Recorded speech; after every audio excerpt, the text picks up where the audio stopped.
Sports Talk. The home of the 9-hour LA Sports Mega Block. Ladies and gentlemen, this is your captain speaking. We call it the LAX, LA Sports Mega Block. Of course, powered every day by LAX, Los Angeles International Airport, where change arrives daily.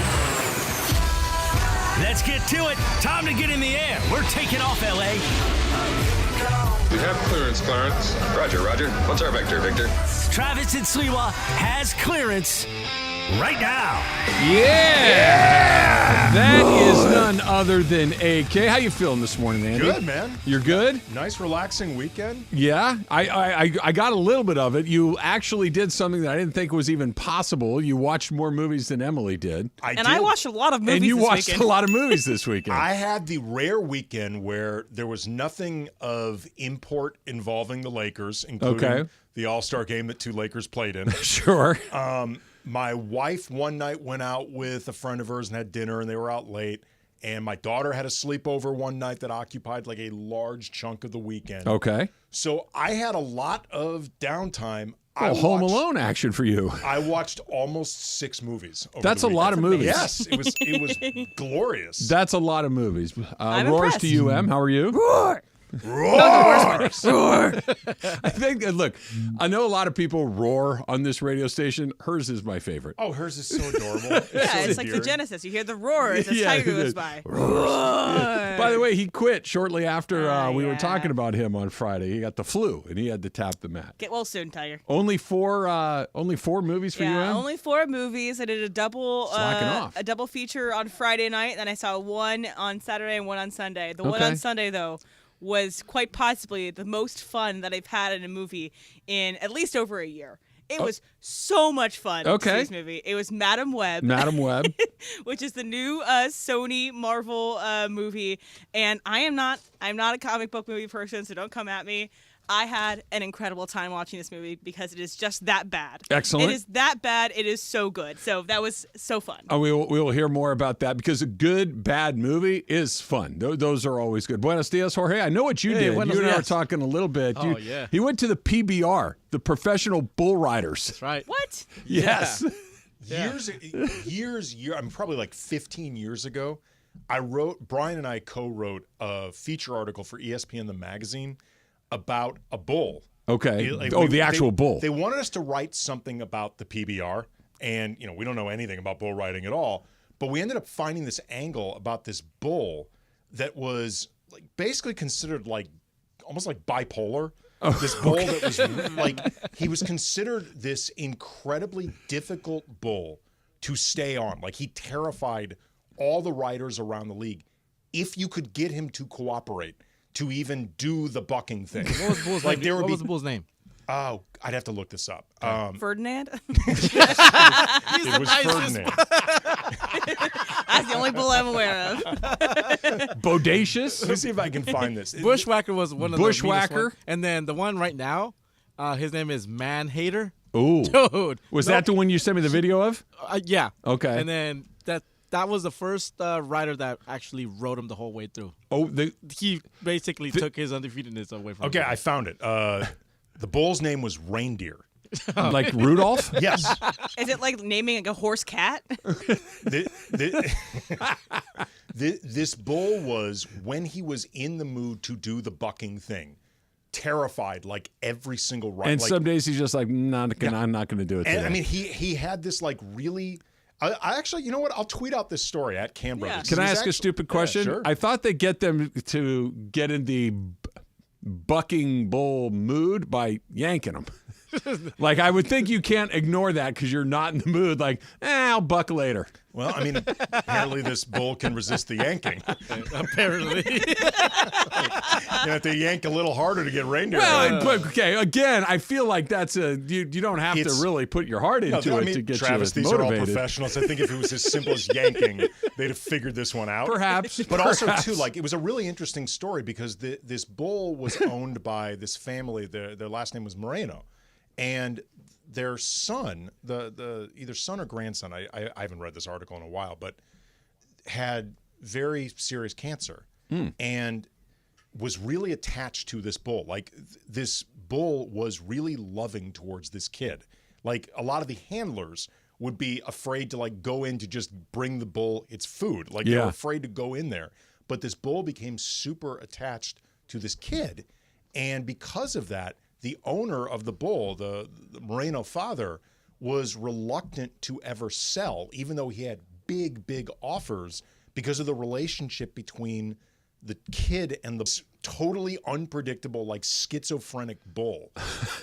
I'll tweet this out story. at Canberra. It was actually. I'd like to read that. How long were you at the rodeo? Well, it started at 6:45. Okay. We got here a little early, went downstairs to Crafts, Oh, smoke a little fire. Saca La Yeah, we Bolsita? had a couple of Saca La Bolsitas, and, service was great. If you guys want to go check it out, feel free anytime. Great spot. So we went there, and then, 7 o'clock, we kind of missed the intro Okay. portion of the whole thing. Well, we get in there, we saw the championship rounds, but you know what? I was surprised. Some of the best bull riders right now, they're teenagers, 18 to 19-year-olds. That's crazy. It's insane. I sent Travis a video where like this guy's riding. His name is John Kramer. I forget their names, but this guy's riding for 8 seconds and then he jumps off the bull like if it's It's nothing. like he stepped off an elevator. Yeah, exactly. This bull is going nutso, right? It's bucking around and tossing and trying to kill this guy, and then the horn goes off at 8 seconds, and he just steps off like he's stepping off Small World at Disneyland. And then he's just waving to everybody like, "Yep, that was me. Hey, I It is qualified." an It's insane. Like there was a may be sold-out crowd. There may be no tougher athletes no. in sports than these guys. Like I'm including boxers, Everybody. MMA guys. Everybody. These guys are crazy. Because look, if you are a boxer, you're an MMA fighter or whatever it is, you're fighting someone that's roughly your size. The bull is not the size of the guy that you're talking about. The bull is, what is a bull, like 3,000, 4,000? I don't even know, but it's not a couple hundred of pounds like a guy. It's a couple thousand pounds. It's a bit of a mismatch. So did you have a good time? What's the vibe at the? I've only been to one rodeo in my life. It was in Houston, and it was barrel racing and calf roping and bronco riding, not bulls, the horses. And then they had chuck wagon races and mutton busing, and then Kiss played a concert. It was awesome. Like I love. So Sliwa won our postseason football picks, and the prize was you get to pick your favorite breakfast place, and we will buy him breakfast from there, and we'll buy breakfast for the group. So somehow that turned into Al taking a straw poll of the audience on where his favorite breakfast place was, and then he brought breakfast for the rest of us. It was all very confusing. But he did find a pretty good place. He brought in some pretty amazing breakfast burritos. We absolutely won. They were huge. We each had a half of this thing, and I didn't eat again until 7 o'clock that night. Okay, I heard some of this. You expressed confusion about what is it, carne asada? In a breakfast burrito. I'd never had that. I don't see why that's confusing. It's not confusing. It was more intriguing than confusing. Okay. I am a traditionalist. It's bacon, ham, sausage, chorizo. One of those is my typical breakfast burrito. It's like meat. having a steak for breakfast. Yeah, but steak and eggs. Steak and eggs is a classic. Yeah, it is. But I had never thought of a carne asada breakfast like burrito. In the 50s, that's all anybody ate for breakfast. And then everybody died at 62 with that they and loved cartons life. of Lucky Strikes. Exactly. And whiskey. They It was ate and basically drank and Mad smoked Men. all their Lived fast feelings and like a hard. healthy society. Why not?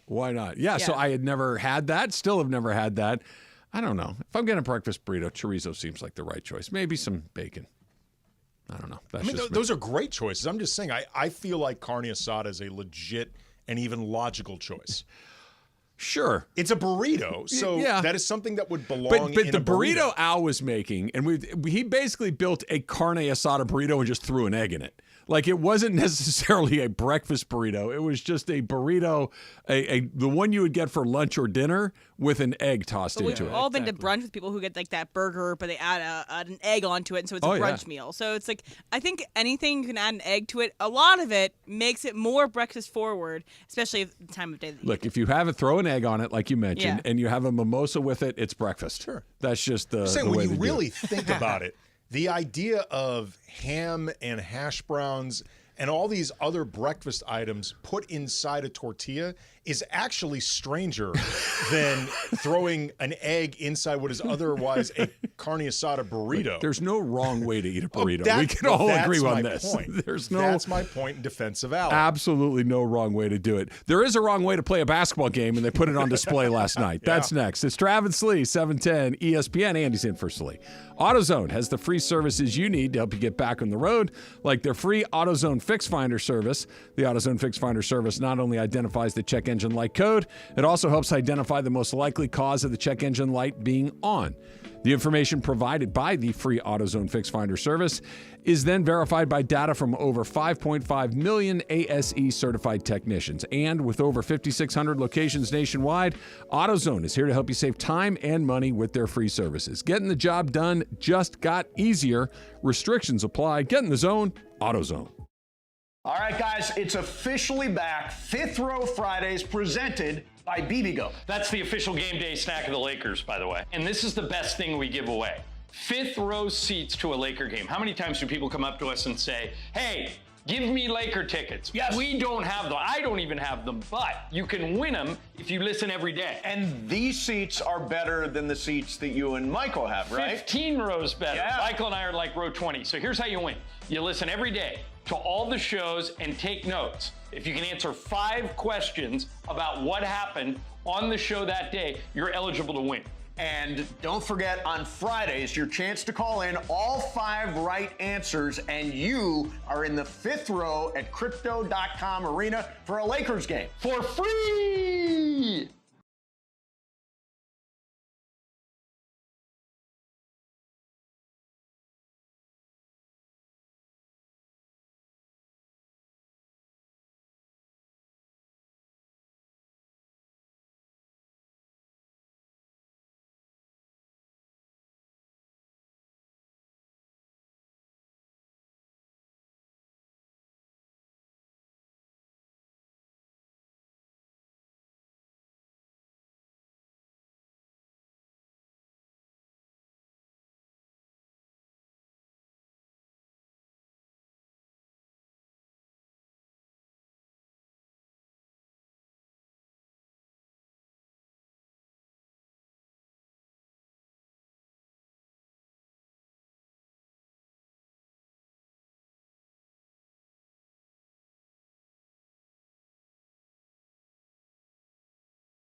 Live from LA Live, Travis and Sliwa on 710 ESPN. Her name is Sione, she had to provide, we had to survive, so you never stole it. Our whole life was layaway. Pay, but the bills never went away. Put your hands to the sky. Wait. This goes out to the women working hard 9 to 5. Yeah. This is a new collaboration between Pitbull and Dolly Parton. Dolly. This is right in your sweet spot, Em. I know you love Pitbull. I know you love Dolly. I was so excited this weekend. Someone was like, this is not on your 2024 bingo card to have Dolly Parton and Pitbull do a song together. He literally in the song goes, Dolly, Dolly. So she was so excited, she texted me over the weekend. Yeah. And of course, I put it in the car, and then Brandon's like, what the hell are we listening to? I was like, hey, leave me alone. It's Pitbull and Dolly Parton. I was going to say, you're listening to a collaboration between Pitbull and Dolly Parton. The king and queen of our generation, okay? So Mr. Worldwide. Mr. Worldwide. Mr. Worldwide. Mr. 305. That is Udonis Haslam. Thank you very much. Oh, is that him? I get him confused. Everybody needs to go download this, support them both because they're amazing, and this song is a certified bop. Yeah, sure. I mean, why not? Yeah, bop out to it. Anyway, I just needed to get this in there because I love both of them, and it was a great song. There you go. So I have a question. I don't know, a thought. I need somebody to explain to me what the purpose of a 400-point basketball game is. Because last night's NBA All-Star game had 397 points. It's not a basketball game. It's something that is like a basketball circus, kind of like the Harlem Globetrotters aren't really a basketball game. It's a basketball floor show, right? Like, what is the purpose of having this be your signature event that isn't the playoffs? What was that I saw last night? It was a bunch of guys not giving a bleep. I mean, that's really what it. Apparently, though, this is interesting. It came out. The Eastern Conference All-Stars had a goal of putting up 200 for their side. Like, apparently it had never been done before. Okay. And they had this goal that was unbeknownst to Adam Silver, who spent the weekend talking about how the goal was for it to be more competitive. And I guess the Eastern Conference guys said, like, we're going to showcase that competition by putting up as many shots as we can. I mean, like Dame, who won MVP. Yeah. I think he put up 23 threes. Is that a lot? Is that just, you know? I mean, that's like 2/3 of what the Lakers take in a game. It's not working it around the perimeter so much. I get that it's not what it was back in the day, that none of these all-star games are really what they were. That when you and across I grew sports. up, across all of the sports. That the football one, we've finally hit the detonator on. We're like, we're not even doing it anymore. We'll do flag football and tug of war and throw it at golf carts with dartboards stapled to the side of the thing. It's fine. The baseball one, the star players play an inning and then they leave, and then it's a bunch of guys that, you know, are backups for the Tampa Bay Rays playing the rest of the game. It's fine. But this thing is, I don't even know what it is, because Lillard taking 23 threes. Okay, but you know what it is? I finally think I put my finger on it. This reminds me a little bit about what we were talking about last week when Shohei Otani finally showed up and was taking batting. And I was like, oh my gosh, he hit 12 home runs and 20 swings. Well, of course he did. He's Shohei Otani hitting off a batting practice pitcher. I would expect him to do that. That's what this is. This is the world's very best playing in an environment where no one's attempting to stop them so that the ball goes into the basket every time. Is just, not only is it not interesting, it's downright boring. Okay, to put in perspective, by the way, how many threes were taken in this game? The Eastern Conference put up 97 threes. 97 threes. Not field goal attempts. Threes. Yes. The Atlanta Hawks lead the league in field goal attempts per game at 93.5.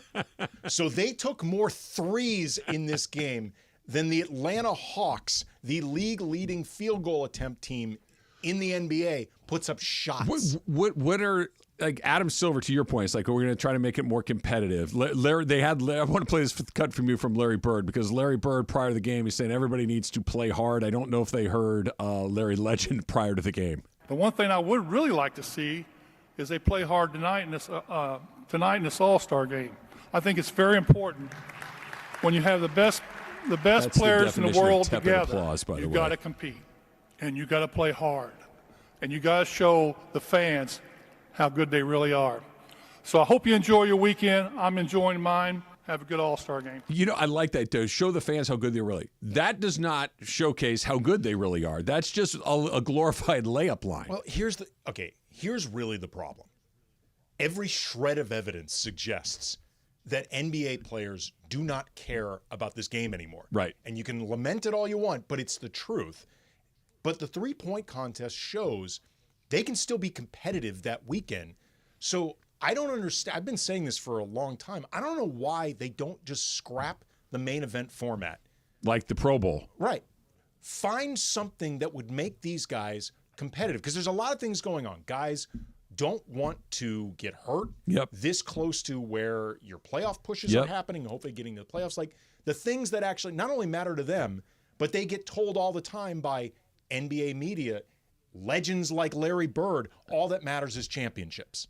So that's why they don't give a bleep about this game, because it doesn't mean anything. Nobody remembers who won MVP of the All-Star game. Nobody remembers how many points you put. Like, it doesn't matter.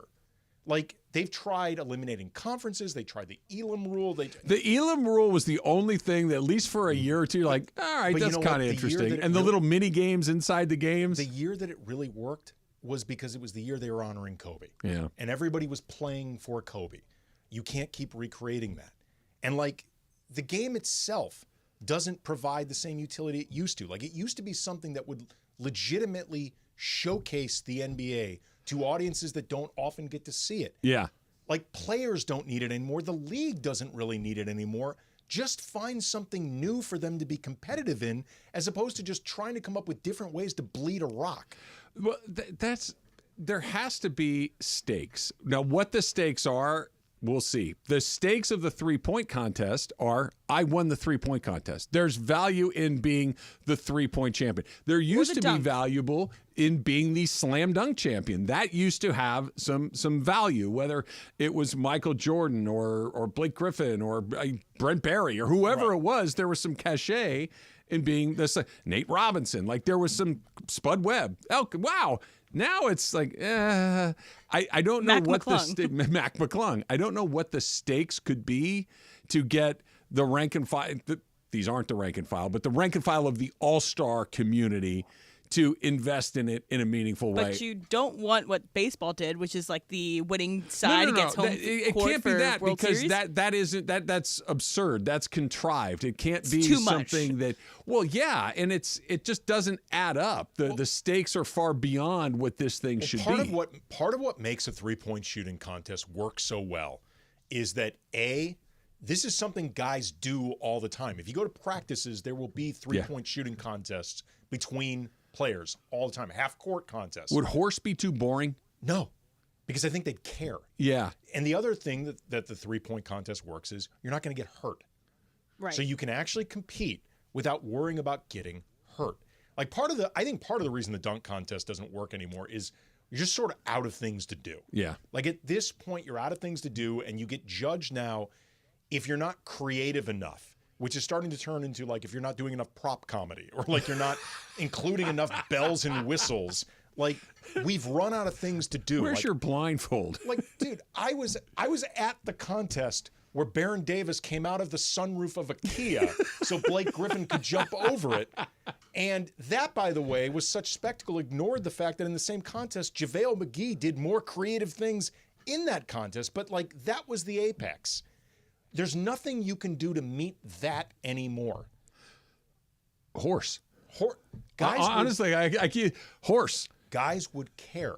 Right. Because they get to show off that they're better than everyone else, and you don't have to worry about getting hurt. And you'd have to have some sort of, like, tiered system. Like, I don't know if you could have horse with Jokic against Curry, or Giannis against Curry is probably a better example of that, because the size disparity, he could do a thing, touch the top of the backboard and dunk it. But that's part of it, though. The horse. Yeah, horse. Horse?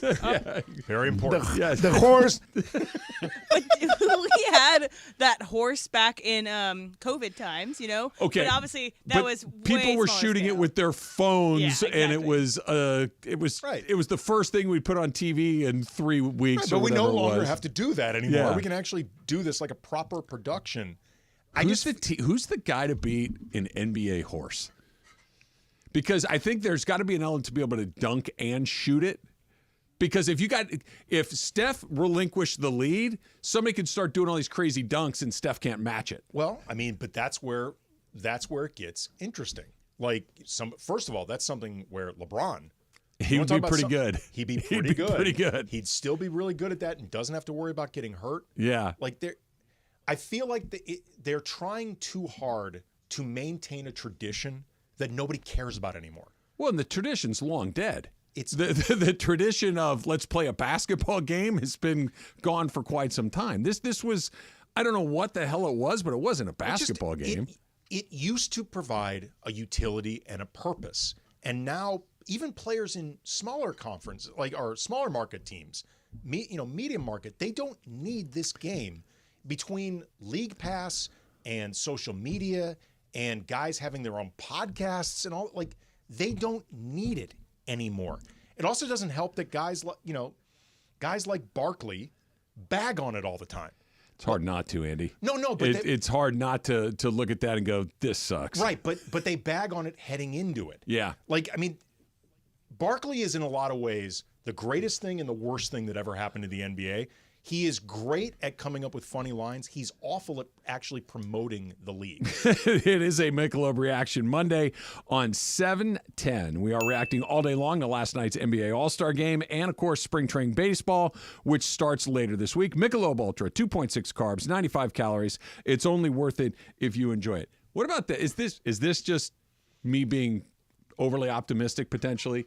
What if you got somebody like one of the guys, Giannis, LeBron, Steph, somebody that the other players would respond to in a leadership role and said, guys, we're gonna go out there, we're gonna lock it down tonight. Like if games started normally, would the other side engage all of a sudden, or is there just too much risk involved? But they don't want to. Yeah. Like, do you really think LeBron right now at this stage of his career? LeBron's the wrong example because he's just the wrong example for a variety of reasons. But what if Shai Gilgeous-Alexander went out there and really D'd somebody up for a quarter?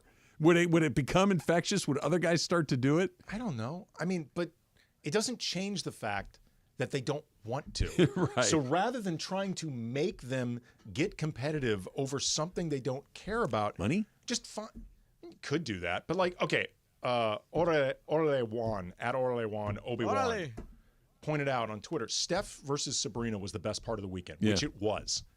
Maybe that's the silver lining the NBA should pursue, like NBA, WNBA crossover. Maybe not that specifically, but be creative. Like, do something different. But we keep landing on the same thing. We like the three-point contest. We like the Sabrina-Steph component of the three-point contest, but that's just coming back to people that can shoot going at it. You can find others. Also, stop holding these things in cities that all the players just want to get the hell out of. Wait, just Vegas and New Orleans, Miami and LA? Yeah. Yes. I mean, I'm okay with that. I mean, like, stop putting it in places where everyone doesn't want to be there. Look at you coastal elite, you.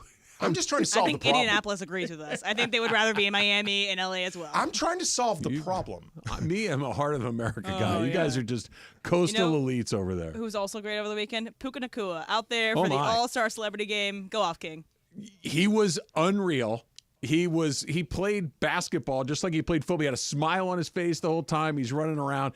And all I'm thinking about is, if he lands weird, I'm going to lose my mind. Well, you just explained exactly why all these guys don't play hard. I get it, but really don't like it if it's in the other sport. It's a whole mess. All right, LeBron was talking a little bit about his future, the end of his career, and what he may or may not want, and I think I felt the entire universe roll their eyes at the same time. That's coming up next. It's Travis Lee, 710 ESPN.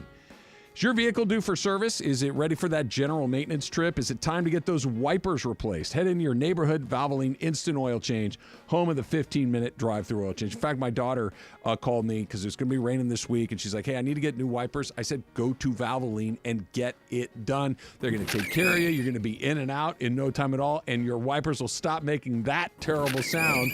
You will be ready to go. She went in. She was done, in, out in about 30 minutes. And, of course, she doesn't have to get out of the car. She stays in her car nice and safe, not in that dirty waiting room that so many of those other places have. Oil changes, tire rotations, transmission care, and more. You just pull up, drive in, and drive out in about 15 minutes. Over 80 locations ready to help you get your ride ready for the road in no time at all. So visit SoCalOilChange.com for locations and game-winning coupons off of your next Valvoline Instant Oil Change. Big news, Laker fans. John Ireland here. You can now stream every Lakers game on the ESPN LA app. Don't miss a second of the action with Michael Thompson and I on the call. Plus, all your live and local Lakers talk every day in the palm of your hand. You're one tap away from everything Lakers. You could even win Lakers tickets. Download the ESPN LA app. And bam! Download the ESPN LA app at the App Store and Google Play.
Sliwa. Day has the same person dropped off food at your house twice in one day? I don't Great know. question. Travis and Sliwa. On 710 ESPN. We got an Ask Andy coming up about 10 minutes from right now, so you can send those to me at Travis Rogers. You can send them to M at Emily Hebel, to Jorge at JabCamLA. What about the President Chimp? What's it again? Commander and Chimp. Oh, right, yeah. Yes. How's that going? We got 3 days, Em. We got a lot of time to make sure that we get our Commander and Chimp. Yeah, I'm going to be here Monday through Wednesday. That's I right. like President This is Chimp. exciting. President Chimp is a little That's clunky. a sequel. That's a sequel, right? Yeah. Well, he begins in this trilogy at least as president. Like, we'll start at some point, I imagine, because this is going to be a successful franchise. We'll start talking about his post-presidential years. Does he? Where is Bobo in his lifespan? Like, let's use it in human terms. Like, is Bobo in his 50s when he's president? I would say or is he a little bit older? Like, I would say he's maybe about the age of, say, W, when W was elected. Okay. Like, not as young as Clinton or Obama, but Sure. not our current not choices Biden now. or Trump, not in their 70s and 80s. No. Okay. Because it depends on what Bobo's third act would be. He's young enough to serve 2 terms and to still have a legacy afterwards. Where's Bobo's library going to go? There's the library. It's like, does he go the post-presidential philanthropy route like Jimmy Carter? Sure. Does he instead go into media moguldom like Obama? Like, it's a lot. Does he go into painting like W? There's a lot of different things that he could do. He does a new movie with Netflix afterwards. He could. He could become a jack of all trades. He could combine them all. I mean, do we have a treatment yet, or do we have a rough outline on the plot? Are we still coming together with that? I have a general outline of the first installment. Like the impetus of it all. Is it just going to be just like Dune, where like the second one is going to be great and massive and expanding? One hopes. BB Go Fifth Row Fridays are back on Mason and Ireland. Listen all week to the show from 1 until 4. Be sure to take notes. And then on Fridays, you take the pop quiz, and you could be sitting 5th row at the Lakers against the Oklahoma City Thunder on Monday, March 4th. BB Go, the official game day snack of the Los Angeles Lakers. I want to play this for you. This is LeBron James talking about, the last act in his NBA career, whether or not he's going to be in LA, whether or not he wants a farewell tour. This is LeBron on what the end of the LeBron James era may or may not look like. I have not mapped out how many seasons I have left. I know it's not that many. I also don't know if I will. I was asked this question a couple of days ago. Will you kind of take the farewell tour, or will you kind of just Tim Duncan it? I'm 50-50. I'm going to be honest, because there's times where I feel like I guess I owe it to my fans that's been along this journey with me for 2 decades plus to be able to give them that moment, where it's every city and whatever the case may be, and, they give you your flowers or whatever the case may be. That seems cool. But the other side of, I've never been that great with accepting praise. It's a weird feeling for me. I never really talked about it much, but it's just a weird feeling for me. So to go in each city, if that's the case, I don't know. I've seen Mike's, I've seen Kobe's, I've seen a lot of guys. I just don't know how I feel. I don't know if I will feel great about it. Maybe the only child in me, maybe. But I am a Laker, and I am happy and been very happy being a Laker the last 6 years, and hopefully it stays that way. Mm-hmm. That was key at the end, not necessarily LeBron. 50-50 on the farewell tour because he's, quote, not great at accepting praise. That's the part where he lost me. Like, I can absolutely believe that LeBron doesn't know how many more years he's going to play. Sure. I think that is true. Sure. I really do. That part might be true. I could even believe the idea that he's not sure about whether or not he wants the farewell tour, Sure. only because that can become a lot. Sure. Like, that can really become a lot after a while where you're like, oh my God, I'm sick of myself at this point. Or it's like, I don't know if I feel like getting up for this game, but I know this is the stop in Indianapolis that I have. Orlando needs to see me one more time. Right. Like, it can be a lot. The part where he lost me was where he said he's not comfortable with praise. Yeah, I mean, stop. Don't. You have told us when you're not being praised enough. Like, you've told us this. He has chosen one tattooed on his shoulder. Well, look, that was done when he was young. Like, that's fine. Like, look. I like LeBron James. But there's something has happened in the last year or two that has just made me go, buddy, I'm trying to root for you. Can you please not? Can you please not make it a little bit harder? And it's things like that. How many more years? I don't know. I believe him as well. Are you going to do it? I don't know. Maybe yes, maybe no. The Tim Duncan thing, kind of appealing. Saw Kobe and Mike. That was nice too. I don't know. Could go either way. I'm uncomfortable. Stop. Again. Like, now we're at that thing where it's like, now everything you've told me feels ridiculous because you tried to shoehorn in the most ridiculous thing possible. Now by guilty by association, one bridge everything too far. else in your statement feels absurd. There have been times where LeBron has said in so many words, "You are withholding my flowers." Like, I should be getting more flowers than this.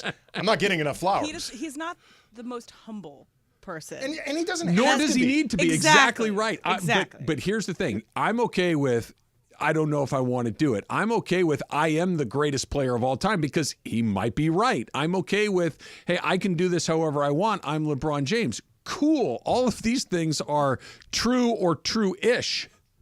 I'm uncomfortable accepting praise. Come on, man. Dude, stop. Let me just put in perspective how much I don't need LeBron to be humble.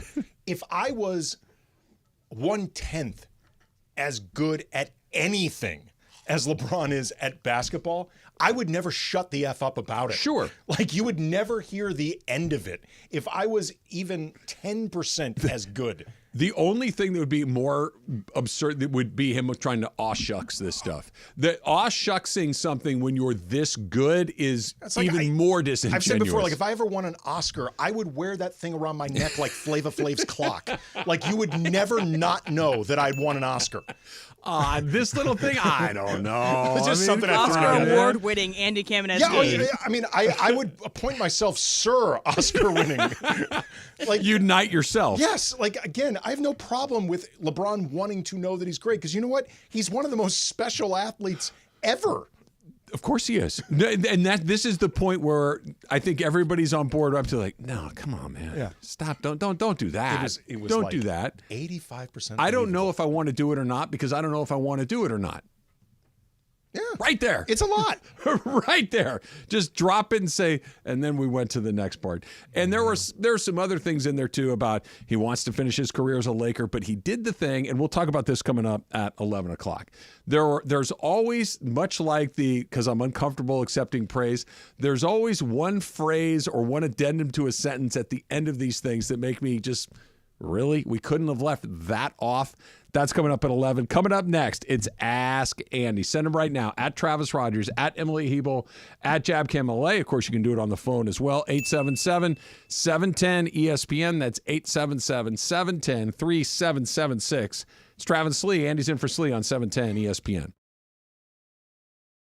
All right, guys, it's officially back. Fifth Row Fridays presented by BBGO. That's the official game day snack of the Lakers, by the way. And this is the best thing we give away. Fifth row seats to a Laker game. How many times do people come up to us and say, hey, give me Laker tickets? Yes. We don't have them. I don't even have them, but you can win them if you listen every day. And these seats are better than the seats that you and Michael have, right? 15 rows better. Yeah. Michael and I are like row 20. So here's how you win.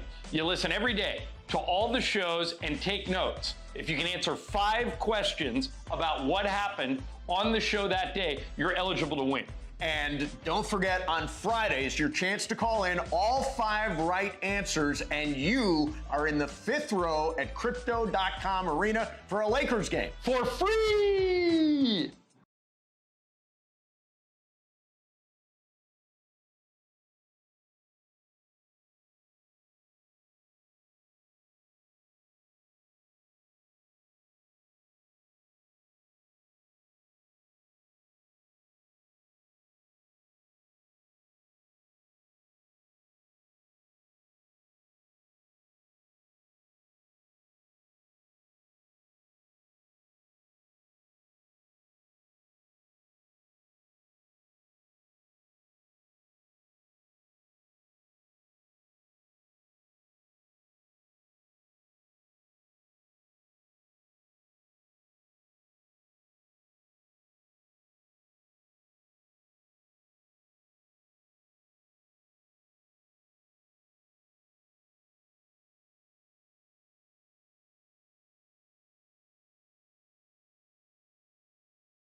right now.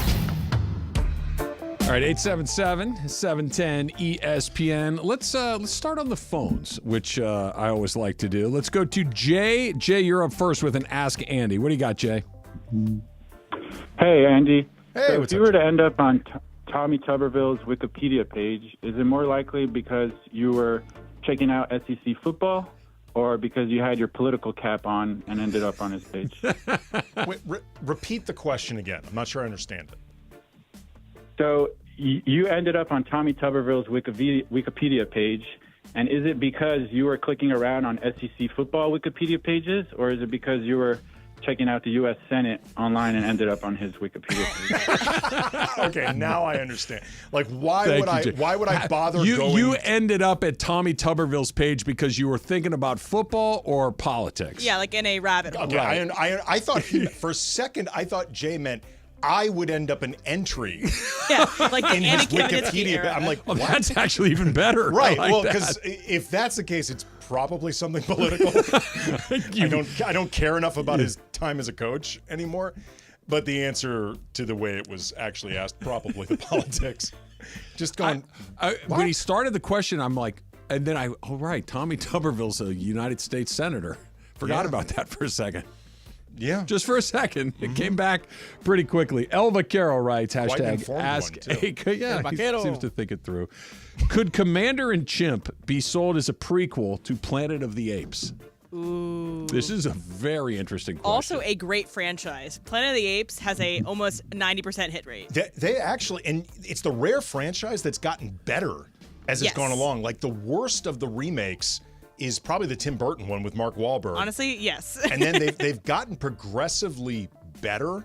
That like the most recent, like 2 or 3 ones, they're really, really good. To answer the question though, and I'm not a Planet of the Apes expert. Like I actually think the original franchise with Charlton Heston is really boring. But if my understanding of the timeline is correct in the world of Planet of the Apes, I don't think it actually would make sense as a prequel. Just because it felt like the people were sort of taken by surprise. It's more of a coup d'etat than it is a democracy takeover. Right. And I feel like if there was President Bobo before the takeover by the apes, you might have seen it coming to some degree. But I do think Bobo as president could be a logical next step to where things head. Like him and Caesar could get along. But then it's much less funny. It certainly changes the tenor of Commander and Chimp. It's no longer a political satire. No, it's Bobo would have to have bad intentions. Well, if he's leading to the ultimate takeover, then he would have to be sowing the seeds. There's probably more blood directly on Bobo's hands than as originally conceived. Right, I think we want to root for Bobo, right? Like I think we want especially against this vice president, the scheming evil vice president. It depends on if you're on like the Adam McKay route, which can be funny but also dark, and like our future is bleak, but right now it's kind of funny. Again, keeping with the current tone of these movies, which again I agree with Emily. I think the franchise, it's the rare one that's gotten better. I wouldn't want to screw with the tone too much. So if you were to introduce Bobo, it could potentially work, but it's a much different movie. Emily. Maybe if there's a cameo from one of the apes, maybe we'll do that. Anyway, so this one is from Porky. Dr. Zayas shows up, like, wait, what's he doing here? All right, so Porky asks, if you could have an Andy K meal from any fast food restaurant, where would it be and what would it contain? Okay, this is tough for me because I don't eat a ton of fast food. So I'm not like, there's not a lot of menus I have on command. And I also think about there's like certain stuff that, like if you're talking about the McDonald's or the Wendy's or the In-N-Outs or like the more franchisee places, I would want like a burger from one place, fries from another place. Build your super meal, your Voltron of fast foods. So the Kamenetzky special. I ultimately landed though on, okay, if I could go to just one place, what would I get? I would go to either, there's a food truck, a taco truck, Leo's. It's at Pico and La Brea in a gas station that's phenomenal. It always has a line. It's great. I would get their Al Pastor burrito. Oof, good choice. Yep. Or I would just find like, you know in Saturday Night Fever when Travolta goes up to like the pizza window? Sure. Just gets a slice. Yeah. Well, he gets 2 slices. Those 2 enormous slices. I would just find a great pizza window and just get a couple slices. I love that. I didn't like in that new commercial where he's dressed up as Santa Claus, where he goes to the pizza window. I'm like, this is just not working for me at all. I need him to be Travolta or Santa, not both. By the way, this is a perfect example, like that commercial. I think people have forgotten just how dark Saturday Night Fever is. It is a really dark, hard-edged movie that people now just remember for disco, right? Like the white suits. Like, it's a really unsettling movie. No, you're not walking out of there wanting to go dancing. That's not the theme. No, not at all. Like, there was a period too where like they released a PG version of Saturday Night Fever because it became such a phenomenon. Yeah. But they had to cut out a lot to make it PG. It's a dark movie. Jorge. This one's from Cap from Whittier. You only get one chance to make one of these. Make a half-court shot, a 20-yard field goal, or hitting a home run at Dodger Stadium. Oh, it's the home run. That's easy. I mean, the half-court shot, yeah. Easier than kicking a 20-yard field goal? No. Which one you would choose? Choice. Okay. Like, because in this premise, I can do all three. Okay. Right. Okay. But the half-court shot, people are going to say that's luck, and to some degree it is. 20 yards, that's a chip shot. Who cares? Home run at Dodger Stadium. Come on. That's simple. There's a promotion. I know the Texas Rangers did this in a period of time where they would open up, you would pay for the chance to, I think you'd get 10 swings to come and try to hit a home run. And if you hit a home run, you would get season tickets for the season. That's how hard it is to hit a home run in a major league ballpark. It's really, really difficult. I don't think people realize just how difficult hitting in baseball is. It is so hard. Just to barrel it up, much less with a guy that's trying to actually get you out, it's a totally different thing. I mean, think about this. If you hit 300, that means 70% of the time you're not getting a hit. You're considered a great hitter. Now guys aren't even trying to hit 300. I'll hit 180, but I'll hit 31 home runs. Great season. Change the question slightly? Sure. So you're a professional athlete, okay? So there are three options of how you can end a game. Would you rather end a game with a half-court shot buzzer beater? Would you rather end the game with a 60-yard field goal to win the game, or a home run to win the game? Which Still is the the home run. Really? You look cooler in the process. Yeah. It's the hardest. 60-yard field goal is pretty hard too, but it's by far the most challenging one to do, and you get to take the victory lap. Yeah, you get the victory lap. You look cooler in the process. Like, I mean, I know like Adam Vinatieri or like Justin Tucker, like they make these incredible kicks, but nobody ever thinks of them as cool. Right. Adam Vinatieri makes the kick, and everybody's like, Brady's awesome. Exactly. Brady put him in the position where he could kick a 62-yard field goal. I do feel like Justin Tucker does get more of the exception of that is a cool Justin Tucker thing. He's the exception that proves the rule, right? Because he does get a little bit of that love. One more quick one here, Andy, because I think this is important. This is from our pal Raider Rubin and the Trav and Slee All-Star community. How do you feel about accepting praise for all the great work you do on the Locked On Lakers podcast, and does it have a YouTube component? Well, there is a YouTube component. It's available 5 days a week anywhere you get your podcast, Monday through Friday, sometimes on weekends, depending on whether or not the Lakers what's going on. play. I feel terrible accepting the praise because it's not nearly enough. You're not an only child, so that's probably why. That's right. I get this praise for this show, and it's done very well. I'm happy about that. But I feel like we still don't get enough flowers. Like, I should arrive home every day, and it should be like a florist dropped off the biggest like you're delivery. walking into a funeral. Yes. The funeral for yesterday's praise that wasn't enough. When you decide you're no longer going to do Locked On Lakers, will you take a victory lap or not? Will you decide that you want to go on every other NBA channel just to say goodbye to the visiting fans? I mean, look, Locked On Lakers, you know this because you're the host of Locked On Rams. I am, which also has a YouTube component, which you can also find wherever you find your podcast. Is your show available behind a paywall? Or? It is not. It's free and available to anybody that would like it. That is crazy. Yes. But like the setup for Locked On is there is a podcast for every team in all the North American sports. Mm-hmm. Obviously, I'd have to appear on all of those shows in my final year. Weren't you like on Locked On Red Wings? Locked On Water Dogs, the PLL yeah. team. I'm glad you picked up on what I meant. I didn't mean all the NBA shows. I know that you didn't. I meant all the shows. Yeah. You're on. Why is Andy on Locked On Marlins? There he is Because again. why wouldn't I be? Why wouldn't you It's be? my last year. LeBron talking about the end of his career coming up next. It's Travis Lee, 710 ESPN.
Now, mornings 6 to 10 a.m. on LA's mega sports station, 710 ESPN. KSPN Los Angeles, a Good Karma Brands radio station.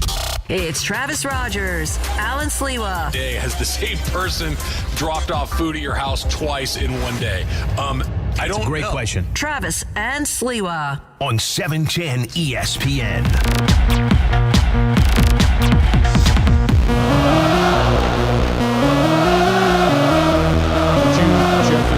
One flap down your home run trot? Would you super slow-mo it? Would you Mickey Hatcher and sprint around the bases? What would your style be? I would probably walk doing like a wave. Like a Miss America the type trucker wave. horn thing where you're like, yeah, let's The go. trucker horn is That's pretty a good idea. The trucker horn is pretty good. So, who is it? I'm looking right now. Someone hit me up on Twitter. Apologize if I can't find you right now, but it's Big E. Yeah. Asking, would I rather do it at Dodger Stadium or Busch? The answer is now Dodger Stadium. The reason is because that Busch Stadium is not the Busch Stadium I grew up going to. You grew up in the little round one. So at this point, I'm actually probably more connected to Dodger Stadium than I am to that Busch Stadium. If it was the old Busch, the answer is the old Busch. You know, I just thought of something that because, and I, by the way, thankfully, with what I'm about to say, thankfully that we've gone past the era of, mostly, of the unwritten rules. Oh, you can't do that. Like, we've phased out most of the Madison Bumgarners of the world and the Tony La Russes of the world, right? Where you can't show up the pitcher. Did I hit it 500 feet? I'm not showing up anybody. I'm celebrating that I did something that is virtually impossible. The idea that Tony La Russo is lecturing people on decorum Look, really let's not peel the onion on the hypocrisy of him and everything else. But why don't we get some very because think about this, like Tatis does that thing before he gets to third base where he does a little stutter step, right? Cool, it's fine. It's pretty. It's not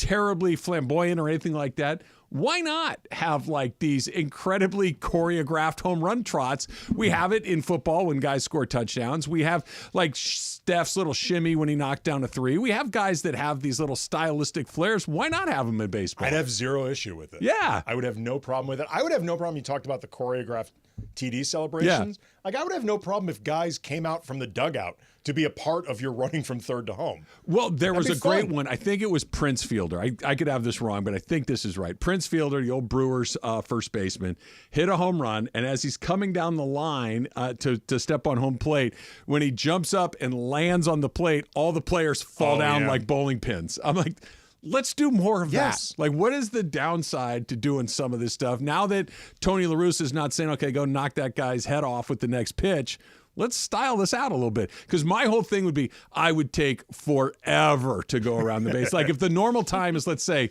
15 seconds or 20 seconds, I don't know what it is, 30 seconds, I'm taking like 2.5 times the normal amount of time to go around. Like, I'm kind of doing like a wrestling thing, like basking in it as you're going around. Did we see that at the softball That's what I'm tournament when saying. you say that would Travis be my. went deep? That's right. That's exactly what mine would be. Just nice and very leisurely stroll. Maybe walk in from third base the whole way down. I think we need to start pushing this. Does Travis go deep? Travis goes deep! I did. We won that game. And then Jorge hit one in the next game to beat us. And I went like Ronaldo. And I still have one. Oh, you're 0 for 2, huh? I'm 0 for 2 both years. I'm 0 for 1. I didn't play in the first one. Okay.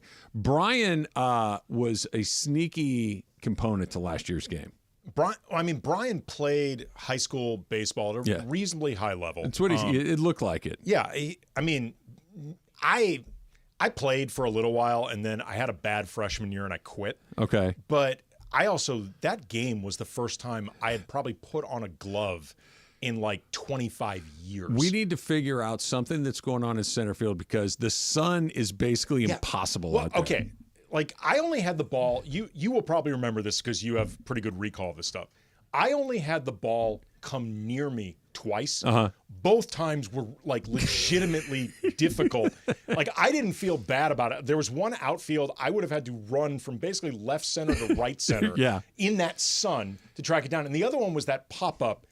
That was like a major league pop-up. Okay. You were playing at second base. Oh, guess who was playing first base? Me. Okay?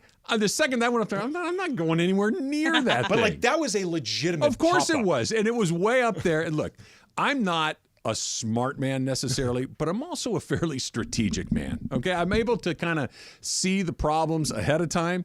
Long ago, I staked out my claim to I'll play first base. Here's what I have to do. Throw it, catch it if it's thrown at me. If it's a bad throw, if I get it, fine. If I don't, not my fault.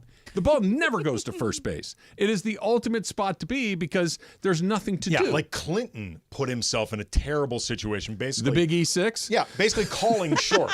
He called short from the beginning. Well, terrible idea. He needs it. He wants it. He wants all that smoke. Yeah. So, he got it. Oh, he got a lot of smoke. Yeah. Yeah. But speaking of, this home run stuff, have some fun with the game. I know we're not going to do all the same things as them, but the Savannah Bananas, people I know you hate them, but I don't hate them. watching I don't hate them as long as we understand what it is we're talking about. Like if they, it's Harlem Globetrotters. Perfect. If that's what we're selling it as, then I can choose to. But this idea that it's baseball bothers me as a baseball it's person. Harlem Globetrotters. Yes. But I'm saying take maybe a small ounce of what the Bananas do and put a little bit of that into baseball. Did you see them doing the choreographed Beyonce song? Yeah, of course I did. I love the Savannah Bananas. It's fun. When they're on defense? Yes. Oh, I didn't see that. To her new country song, Texas Hold'em. Yeah. Okay. They did this choreographed thing. The umpire even got into it.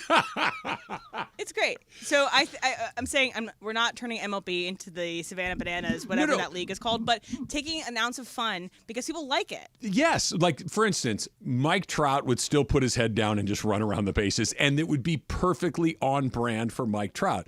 But if, I don't know, pick a guy, Ronald Acuna, had some sort of flair that he wanted to add to it, that would be on brand for him as well. Let's do that. The Tatis does the little stutter step at third base. Great, let's do that. If Johnny Hustle, Manny Machado wanted to walk to first base, Let's do more of that. I'm in. Just fixed baseball. Didn't really even need our help at this point, but we fixed it. Get on the All-Star game. Absolutely. BB Go, Fifth Row Fridays are back on Mason and Ireland. Listen all week to the show from 1 to 4. Be sure to pay close attention. You should probably even take some notes. And then on Fridays, you take the pop quiz, and you can be sitting fifth row Lakers OKC on Monday, March 4th. BB Go, the official game day snack of the Los Angeles Lakers. I was a part of the Fifth Row Fridays this past Friday because I was filling in for Mason and Ireland. And it's a great giveaway. We have great seats. That was for the Nuggets game. So I believe his name was Jesmeet, won and got those tickets to that. And he, boom, boom, boom, got it right away. So he took notes. And so make sure you take notes on Mason Island all week because it really pays off. How did your double dip go? We never really talked about it. It was good. Greg wanted to go off about cargo pants, and we participated in that. And I talked about high-waisted jeans because, we like that. Okay, so let's start one at a time. Cargo pants, yay, nay, what are we talking about? So he was really butthurt that Graham was wearing cargo pants all week, and he says who wears cargo pants all week? Graham. Yeah, exactly. And also Graham's cargo pants were fine. It's just that I think that it's a choice. Let's not get it too But his wrapped cargo up. pants were not like khaki cargo pants. They were just black pants with an extra pocket. It wasn't crazy, okay? Was he moonlight as an electrician on the side? What does he need the extra pocket Graham for? looked fine. And the funny thing too is with cargo pants, you never actually use the extra pocket. You just kind of has it for looks. But and then I went on about Greg just doesn't like cargo pants or doesn't think that we should all wear them. I can't remember. Greg, if you're listening, weigh in. Cargo pants, Andy. Is there a pair floating around in your closet somewhere? There may have used to have been. My wife does not like cargo pants or cargo shorts. She does not like them, so I've had to wean out several of them. I had a pair of the classic cargo or khaki cargo shorts that were ridiculous looking. They look like a clown uniform. Mine were never. I never went khaki because I generally don't like khaki as a color. Yeah. Right. But I've had dark blue cargo shorts or green cargo shorts. Like you were in the Army? I mean, on reserve. Cargo shorts. I didn't know that, Andy. You were in the Army? Yeah, you're welcome for your service. No, you're welcome for my service. Right. I'm welcome for my service. The service I provided for you. Your service. What is your objection to cargo shorts? So if you're wearing cargo shorts, you need to be working on a farm or be in the jungle or you have them. They need to have a utility. Hauling cargo of sorts. So the cargo shorts need to be used to process cargo. There has to be cargo involved. So Graham, yes, the ones on Friday that you saw, Emily, were fine. They were flat. They're like normal pants, but just with an extra pocket. The rest of the week that when he was wearing them, because he wore them multiple times in the week, were... Well, you're not judging somebody for wearing the same pair of pants multiple times in a week. No. There were different pairs of pants, different pairs of cargo. This is day one of 5 days on these bad boys unless a meatball sandwich lands in my lap. No, I totally agree with that, by the way. Well, because a meatball sandwich, Em, that's the thing. You can't shake that off. They need to go through the wash. But if I dropped... I don't know, a ham sandwich. No, but the marinara sauce, or the meatball could fall out. But if I had a ham sandwich and a piece of lettuce falls out, we're going to roll these pants the rest of the week. There's a great joke Tina Fey one time told years ago on Saturday Night Live Weekend Update.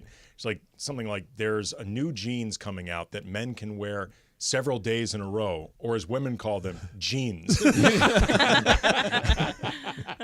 So when they first let us back into the press box at SoFi Stadium after the pandemic, you still had to wear your masks in the press box, and they were still feeding you and everything else. But the rule was you would take your mask off to eat, and then you put your mask back on. So mask on and off, talking to people, whatever.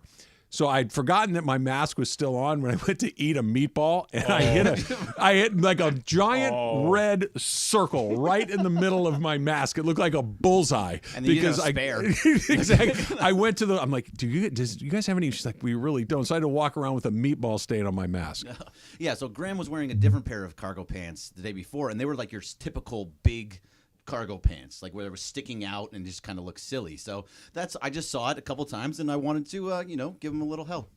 So like basically if they're cargo pants that flare out to the point where they're basically like hammer pants, that's where you have Those a problem. are parachute pants, right? Well, but that's sort of the progression. You have like normal The pants, evolution. then you have cargo pants, then you have parachute pants. You also the cargo talk- pants are in the middle. Look, I'm not somebody that can really judge people's fashion. I'm not the most fashionable person in the world, but cargo pants are. Nor am I. But put it to you this way: there are some things that when all of a sudden you see them, you're like, yeah, even I know you shouldn't have that on. Yeah. Like and cargo pants feels like they're in that lane. Graham's very stylish cargo pants aside. Yeah, you know. I was talking about how cargo shorts good give you impression. the ick, and so do men in flip flops, unless you're literally at the beach or in Hawaii. Like if you're anywhere else, Greg. seeing men's feet. I got to start wearing my flip flops to Sunday Rams Flip-flops games are here more fantastic. often. Don't worry, you have before. Oh no, I know I do, but I don't do it every time. Now I will, even when it's in December and January. I'm going to wear And them. Greg talked about how he got scammed. No, not scammed, but like the fishing attempt at you. Did you get catfished? No, that was Cappy. Fishing PH. No, I got an email from Disney IT, and it was from, so I looked up it said where it was from, and it said East Beleriand, and I was like, where's East Beleriand from? I didn't click on anything. I did not click on anything, but I looked it up. East Beleriand is something to do with Lord of the Rings, like it's from the Shire, and somehow that's where these fishing scams are going. Now it's going all the way into that they're taking things out of like mythical Hogwarts. lands. I understand that much like a sales rep, right? It's a numbers game. It's not how many no's, it's how many yeses. It's how many asks that you put out there to get what you need. Does anybody answer the phone or click on a link from somebody that you don't know who it's from or what it is? This was a really good. It said Disney.it.something at Disney.com. It was all fake, obviously, because East Beleriand doesn't exist. But this was an email. It was an email, and Brian Cohen also got the exact same. I got the email too. You got that one too? I think everybody got the email. No, okay, so we probably got it, and so they're saying that our Disney account got hacked. And they were trying to get us a click on it. Surprise here with what happened with the Russian attacks on our studio. So it's That's right. This is why I'm the big winner, is the guy who doesn't know how to log into his ESPN email. I don't get Greg fished can like speak this. to this. The last time we had to get in and do mine, I'm like, yeah, Ivan, when's the last time you sent it? I don't know, 5 years ago? Right. Yeah, it's been a minute. It's been like, I don't know, 2 employments with ESPN ago for me. I have no idea. Well, hopefully they flush it out after each one, right? I have no idea how to get into my email. Oh, Junior, if you're there, call back. We have a lot of people that want to weigh in on our cargo pant controversy. We'll do that. Plus, LeBron talking about his future here, we think. Probably. We'll see. That's at least what he said. That's coming up. It's Travis Lee, 710 ESPN. All right, guys, it's officially back. Fifth Row Fridays presented by BBGO. That's the official game day snack of the Lakers, by the way. And this is the best thing we give away. Fifth row seats to a Laker game. How many times do people come up to us and say, hey, give me Laker tickets? Yes. We don't have them. I don't even have them, but you can win them if you listen every day. And these seats are better than the seats that you and Michael have, right? 15 rows better. Yeah. Michael and I are like row 20. So here's how you win. You listen every day to all the shows and take notes. If you can answer 5 questions about what happened on the show that day, you're eligible to win. And don't forget, on Fridays, your chance to call in all 5 right answers, and you are in the fifth row at Crypto.com Arena for a Lakers game. For free!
I heard this. Yes, is this a new song? This is the new Beyonce Yeah. song. Texas Hold'em. She's going to release a country album at the end of next month, I believe. I heard this song somewhere yesterday, and I'm like, this is what the Savannah Bananas were dancing to. So we got a couple of ideas here about home plate celebrations, and we were talking about that touchdown celebrations are stylized. Big buckets in the NBA, guys have kind of their signature little thing. Why not the same thing on home run tries? The closest thing I can come up with off the top of my head is Tatis, the little stutter step at third base, which I like. Fine, no big deal. Mike Cook writes, not sure about the MLB home plate celebrations. Did we forget Kendrys Morales breaking his ankle? I did not. So for those of you that don't know, Kendrys Morales hits a walk-off home run for the Angels, and when he comes around, he jumps up in the air and lands on home plate. He landed awkwardly and broke his leg and basically ended his career because he was a really good player. Never the same. He was never the same. He was a really good player, and then he wasn't. I'm not saying that I want guys to do acrobatics coming into home plate, but doing something that's a little stylistic, that's something, if you can do a backflip, Ozzie Smith used to run out to shortstop and do a backflip. I don't see the downside to this stuff. Yeah, although as somebody who grew up in St. Louis during that time, as seasons went on, the Cardinals started discouraging the backflip. Was he not getting full rotation the way he needed to? I think they just were concerned, like, he's going to at some point not stick the landing. Short the landing. Short the landing. Like, it went... I mean, some of this is the mind's eye of a kid. Yeah. So I may be remembering this with more frequency, but it felt like when I was 10, he did the backflips more than when I was like 16. Well, yeah, because he's 6 years older, right? But I if memory serves, the organization started saying, like, no, seriously, Ozzie, like, let's do this on opening day. Let's stop. Yeah, this is the opening day and first day of the playoff situation. Right. Well, no, not the playoffs. Why not? Because that's the worst time for him to not stick the landing. Well, he's going going to stick the landing in April. You got time. He's got adrenaline, Andy. He's fired up. There's the bunting hanging on the sides. In my memory, that probably is not correct. When I was like 10, like the year that they won in 82, when I was 10, he would do a backflip, not just at the start of every game, but like the start of every inning. Doing it 9 times a game. He would backflip his way out there. But if Gratterall can do his celebration after a big strikeout, let's turn it loose. Baseball's actually done a really good job of getting more with the times when it comes to just letting guys showcase a little bit of their personality, than this ridiculous notion that you couldn't show anybody up and respect. Why is me having a good time disrespectful to you? I've never quite understood that. One more late Ask Andy. This is for you, obviously, AK. If you see your mailman in the rain, do you tell him, stay dry? Or are you not a terrible person? That is from Mailman Matt. Stay dry. Okay. That's horrible. Of course it is. Of course it is. Good luck, buddy. I have this compulsion, I don't know where it comes from, to say corny things like that when I see mailmen, delivery guys, neighbor washing his car. Hey, you want to do mine next? How much you charging? I can't not say the stupid thing. I don't know how to walk away from it. And I'm not even the chit-chatty neighbor guy, but... No, you're the opposite. I'm the opposite. But if my neighbor's out there, washing his car, you got time to do mine? This is how I hate myself. The second it comes out of my mouth, I'm appalled. I was going to say, this is how bad of a neighbor you are. You don't speak to any of your neighbors unless it's to say something a-hole. That's the only time you actually speak to them. But is it a-hole? It's just, it's totally and completely unnecessary. But that's what I'm saying. The only time you ever open your mouth to any of them is to say something off-putting. Like, see some guy taking out your trash. You gonna do mine next? Just leave me alone, man. And if somebody did that to me, I'd be like, ugh. And I can't not do it to someone else. It's because you're a dad. Is that what it is? I think it might be. I think it's your openness to dad jokes. It could be too. When it's raining, well, we do need it, Andy. Yeah, I mean, look, if my mailman was doing all this in bad weather and I happened to see him, I might say like, hey, good luck getting through all this or whatever. But not stay dry out there? Because that's impossible. It's like if you go to the restaurant and, you clear your plate and the waitress comes around and says, hey, you enjoy everything? He's like, hated it. Yeah, that's... I literally did that on Friday night. Of course. I literally did. So we went out, Susan and I and our two boys, Michael and Bobby, and Bobby, who works in the restaurant industry, says to me, he goes, do you know how many times a day he hears that? I'm like, just let me have this one. It came out before I could even control it. And then he asked me if the waiter, Henri, we went back to see Henri, he says, and there was literally nothing on my plate. There wasn't even one single caper left over. He's like, you want me to get a box for that? Like, that's his equivalent of that, right? So I felt like I had to send it back. Okay, to hit the ball back at him. Henri is asking for it, and so was a willing participant. We had a moment where we went in. We hadn't been in I don't know, 6 weeks or so. It was a place that we were regulars at. And when we would come through, Jim, the bartender, would make our martinis. And when we'd sit down, they'd come up. It's great. So Susan audibled at the line of scrimmage and didn't want her normal. You would have thought that she had insulted somebody. Like, what do you mean she doesn't want it? It's like, well, hold on. She just wants something a little different. All right. Well, we're good. Look, I'll drink it. It'll be fine. Yeah, it's good. Mine was perfect. And the second one was even better along the way. I want to read this to you, Andy, because, again, I'm a LeBron James fan, but I think I've just hit a certain level of LeBron James fatigue that is wearing on me. Saturation point, indeed. He was talking about how this is going to end for him, right? How the end of his career, and he wants to stay with a Laker and all these other things. I want to read this because he said, I am a Laker, and I'm happy and have been very happy being a Laker the last 6 years, and hopefully it stays that way. Okay, cool. He went on to say, but I don't have the answer for how long it is or which uniform I'll be in. Hopefully it's with the Lakers. It's a great organization, so many greats, but we'll see. It's just but we'll see. Like, if you leave that out of there, I think it's exactly what somebody like me is looking for, which is, hey, look, no one can tell the future, but I love being here. I've been here 6 years, and I'd like it to end that way. Cool. We'll see. It's like I love you. I love you too, for now. To be continued. To be continued, right? Hey, I want to spend the rest of my life with you. I'd like to spend the rest of my life with you. We'll see. There's just always these little things at the end, these little addendums to his thoughts that always, it's LeBron. It is a quintessential LeBron to leave that. I can twist the knife. I can use the leverage. I can always give myself that little thing at the back end. Well, he operated for many years like this, frankly, pretty ruthlessly with Cleveland and Miami, that he really has not done with the Lakers. But old habits die hard. I mean, he had 15 years of doing that with Cleveland twice and Miami once. As somebody who, it took a long time before I could quit smoking. There was a lot of trial and error. So this is his Marlboro Red? Yes. For LeBron, not twisting the knife, as you put it, to break out of that habit, because he does it less than he used to. Does he? Yeah, I know that the Lakers respond to it less than other teams have, but it was only 10 days, 2 weeks ago that we got an hourglass emoji. Yeah, the passive aggressive. It was just a few weeks ago where it's, these are the guys we got, so we'll see what it is.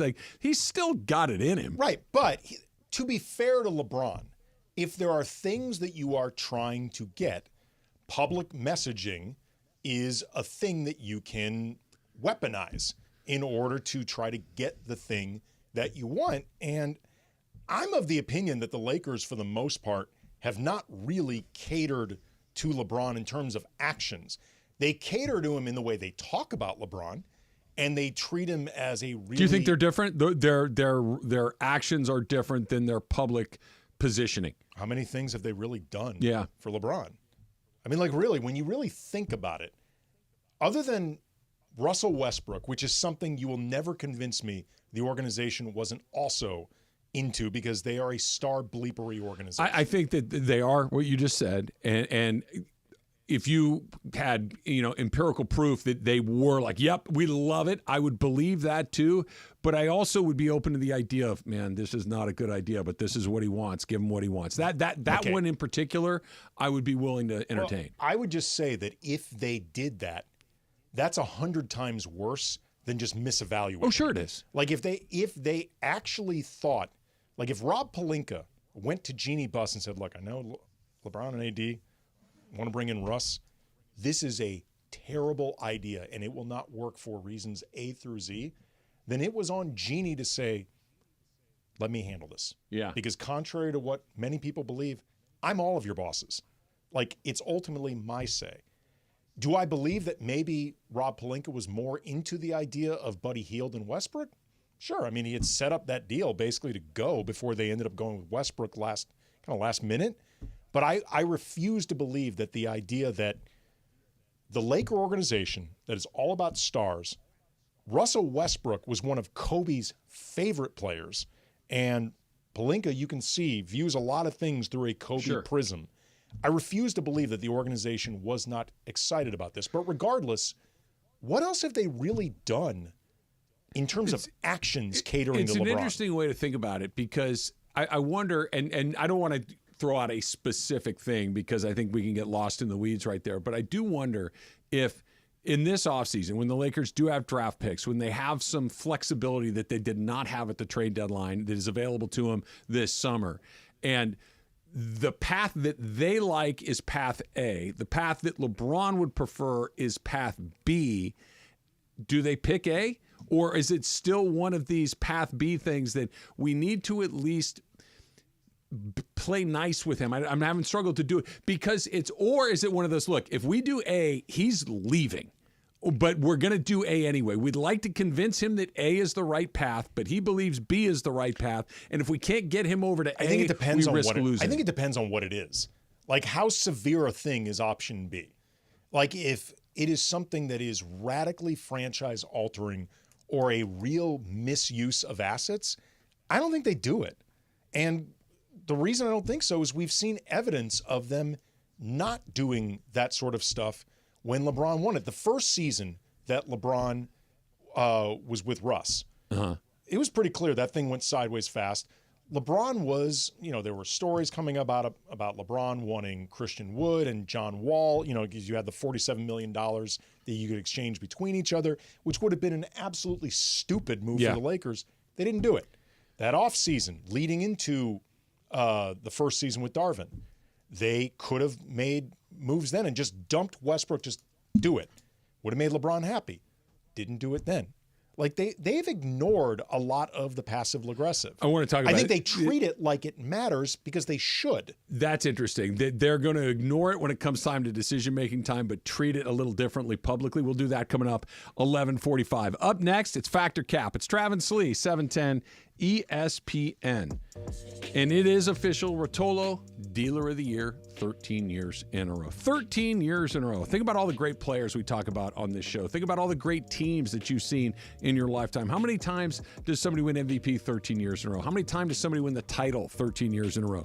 The answer is at Rotolo Chevrolet. That's exactly what they just did.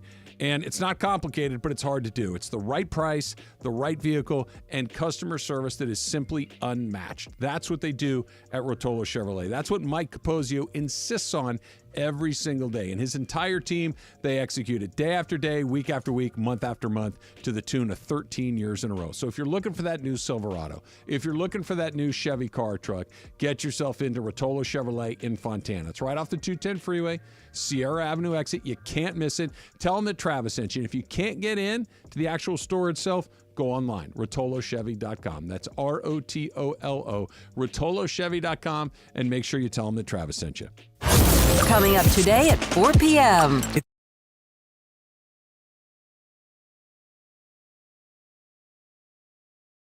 All right, guys, it's officially back. Fifth Row Fridays presented by BBGO. That's the official game day snack of the Lakers, by the way. And this is the best thing we give away.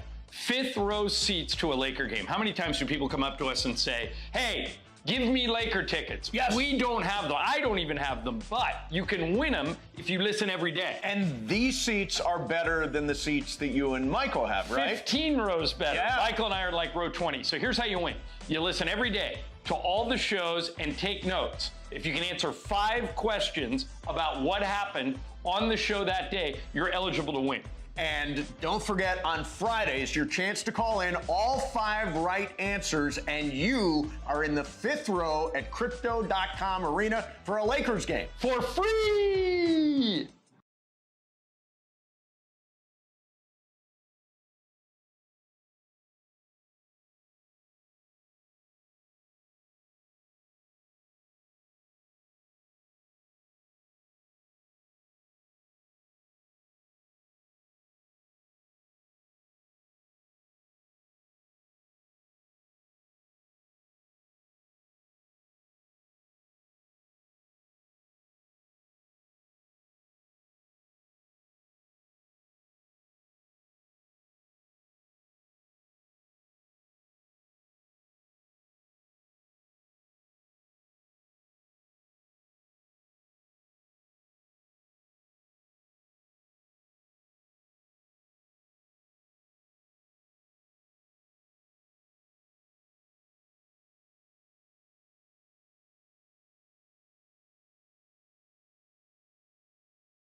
But I'm going to go back. First of all, it's not a cap. It's No, it just is a cap.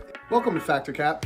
Hey guys, before I get into Factor Cap, I just want to give a quick shout out to my cousin Emily Schaefer. She is she's 12 years old right now, and she's at the state championships for swimming in Georgia. And she made the finals, and I believe 3 events. And one of the cool things they do is that, like, if you make the finals, you get a whole walkout thing, like in the Olympics. Oh, and they cool. announce you as you go out. And I saw videos that her mom was posting of her, and she looked like a beast. I'm super proud of Emily.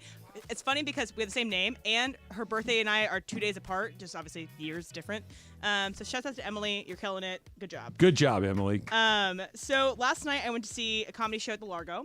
Great theater, awesome place, and they have big name acts that are kind of trying to work out their, routines and everything, which is great. So I not only saw Patton Oswalt, amazing, but I saw A.D. Bryant open for him, which is great. She's kind of working out kinks. She's doing a monologue she's hosting one of the various award shows coming up, so I'm excited to see her do that. But Patton came out for his second time on stage, so he kind of warmed up the audience, had 2 people come after him, and then he came back out. He started out with some crowd work, and what was funny is that the 4 people that he kind of picked out in the front row, they're all people that worked in reality TV. So it was like, oh, sir, what do you do? And he's like, oh, yeah, I formerly worked for Warner Brothers and whatever. And he's like, I actually used to work on The Bachelor. And we were like, oh, my gosh. And kind of got into, like, reality shows. It was really funny. Patton did great with all of them, and it was super fun. So got me thinking. I've gone to a bunch of comedy shows. I sometimes have a desire to, like, sit near the front so, like, maybe they'll point something out. One time I was pointed out back when I was in high school, and I looked like I was a nun, basically. I had like a maxi dress. I had this stuff, and they were like, oh, you're from Virginia? Oh, we can tell, kind of thing, whatever. Right. So it's always a little fun. So you want to be in the front row of a comedy show. Travis, Factor Cap. Cap. I have no desire, want, need to be a part of the show. I want to watch the show. I want to observe a comedian doing his thing. We were talking about this morning. The ability to go on stage with a room full of people saying, make me laugh, and to be able to execute that is one of the great art forms that I think exists. To the degree of difficulty for that is through the roof. I don't want to be a part of it. I want to watch it happen. So I like good seats at a comedy show, but I do not want to be part of an eyesight. So where are you from, sir? Hey, well, why is she with you? I don't ever need any of that. Andy? Yeah, also Cap. I don't, I've thought about like the idea of, doing stand-up, what would it be like, the crafting of it all. I've also done improv before with live audiences, that sort of stuff. Like, I am comfortable in that setting, but I don't want to end up unwittingly a part of it.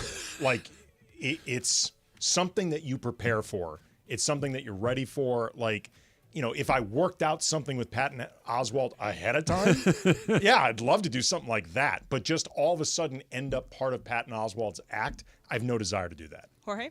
Cap. They used to host the Comedy Night Mondays at the Sunset Room. And sure, we would sit in the front, and the host at the time, he would cap on everybody sitting in the front and then towards the back, and you feel uncomfortable sometimes with some of the things he's saying, and it's it just creates things. It just makes you feel awkward sometimes, depending on how the joke goes. I think when they're good, they tend to hit because they kind of know how to read rooms and Yeah. what hits nowadays. I think Patton was very clear of how things would work, but yeah. Well, and Patton Oswalt is not. I mean, you tell me, you saw him, but I don't. Having heard his stand-up before, he's not a particularly mean comic. He's more mean to himself than anything. Right. Yeah. So that might be a little bit better, but just some guy just picking on some guy or woman in the front row, that is, I don't like listening to it, and I certainly wouldn't want to be a part And of it. nowadays on TikTok, people kind of go off and get famous because of their crowd work or whatever. Sometimes people would walk out. Yeah. From those places, And like, eesh. you can if you have the ability to do that. If you're getting made fun of in a way that doesn't sit right with you, you have the right to walk out. And that's what comedy is about. All right, so speaking of comedy, I saw Madam Web yesterday, and it is the worst movie I've ever seen in the theater. It is so hilarious, though. It's so much fun to sit and see how bad this movie is. I understand it is very hard to get movies made. people put in hard work to make this movie happen. I acknowledge that, and I appreciate that for the art form. But this movie objectively is hilarious. And so there are many different reasons to go to the movie theater. You go to the movie theater to experience things that you can't experience in your life, and you're like, wow, I have a new perspective on the world. You go to the movies to see, okay, wow, plane go boom. Like, that's cool too. Plane go boom? Yeah, exactly. Top Gun Maverick. Yeah, exactly. But there's also a reason to go to the movie to just have a release, some laughter, and see a bad movie is always fun too. So you like to go to see a bad movie in the theater. Andy, Factor Cap. Cap? Because now movie theaters are too expensive to just go to hate watch something or to even mock watch something. Like, I'm not above mock watching a bad movie and finding entertainment in that, but I would rather do it streaming for like a service I'm already paying for, like as opposed to, especially now that movie theater culture isn't the same thing anymore. Yeah. I don't feel like it's What do going you to mean be. by that? It's movie culture isn't dominant in the way that it used to be. Like, say 10 years ago, much less 20 years ago, 30 years ago, whatever. So you're not guaranteed the type of audience where I feel like it's going to be such a communal experience that you have to see it in a group.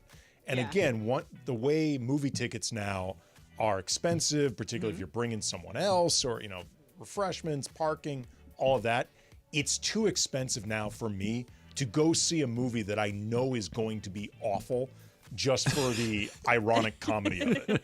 I think that there are certain theaters that do get that older vibe. So there are certain places you go, like, again, that's why I like the Alamo. I go and everyone kind of has the same mode of why they're watching this, but I do completely understand what you're saying with that. It's also, if you've ever seen the movie The Room, starring Tommy Wiseau, this is The Room with a more expensive budget. Travis? Patrick Cap.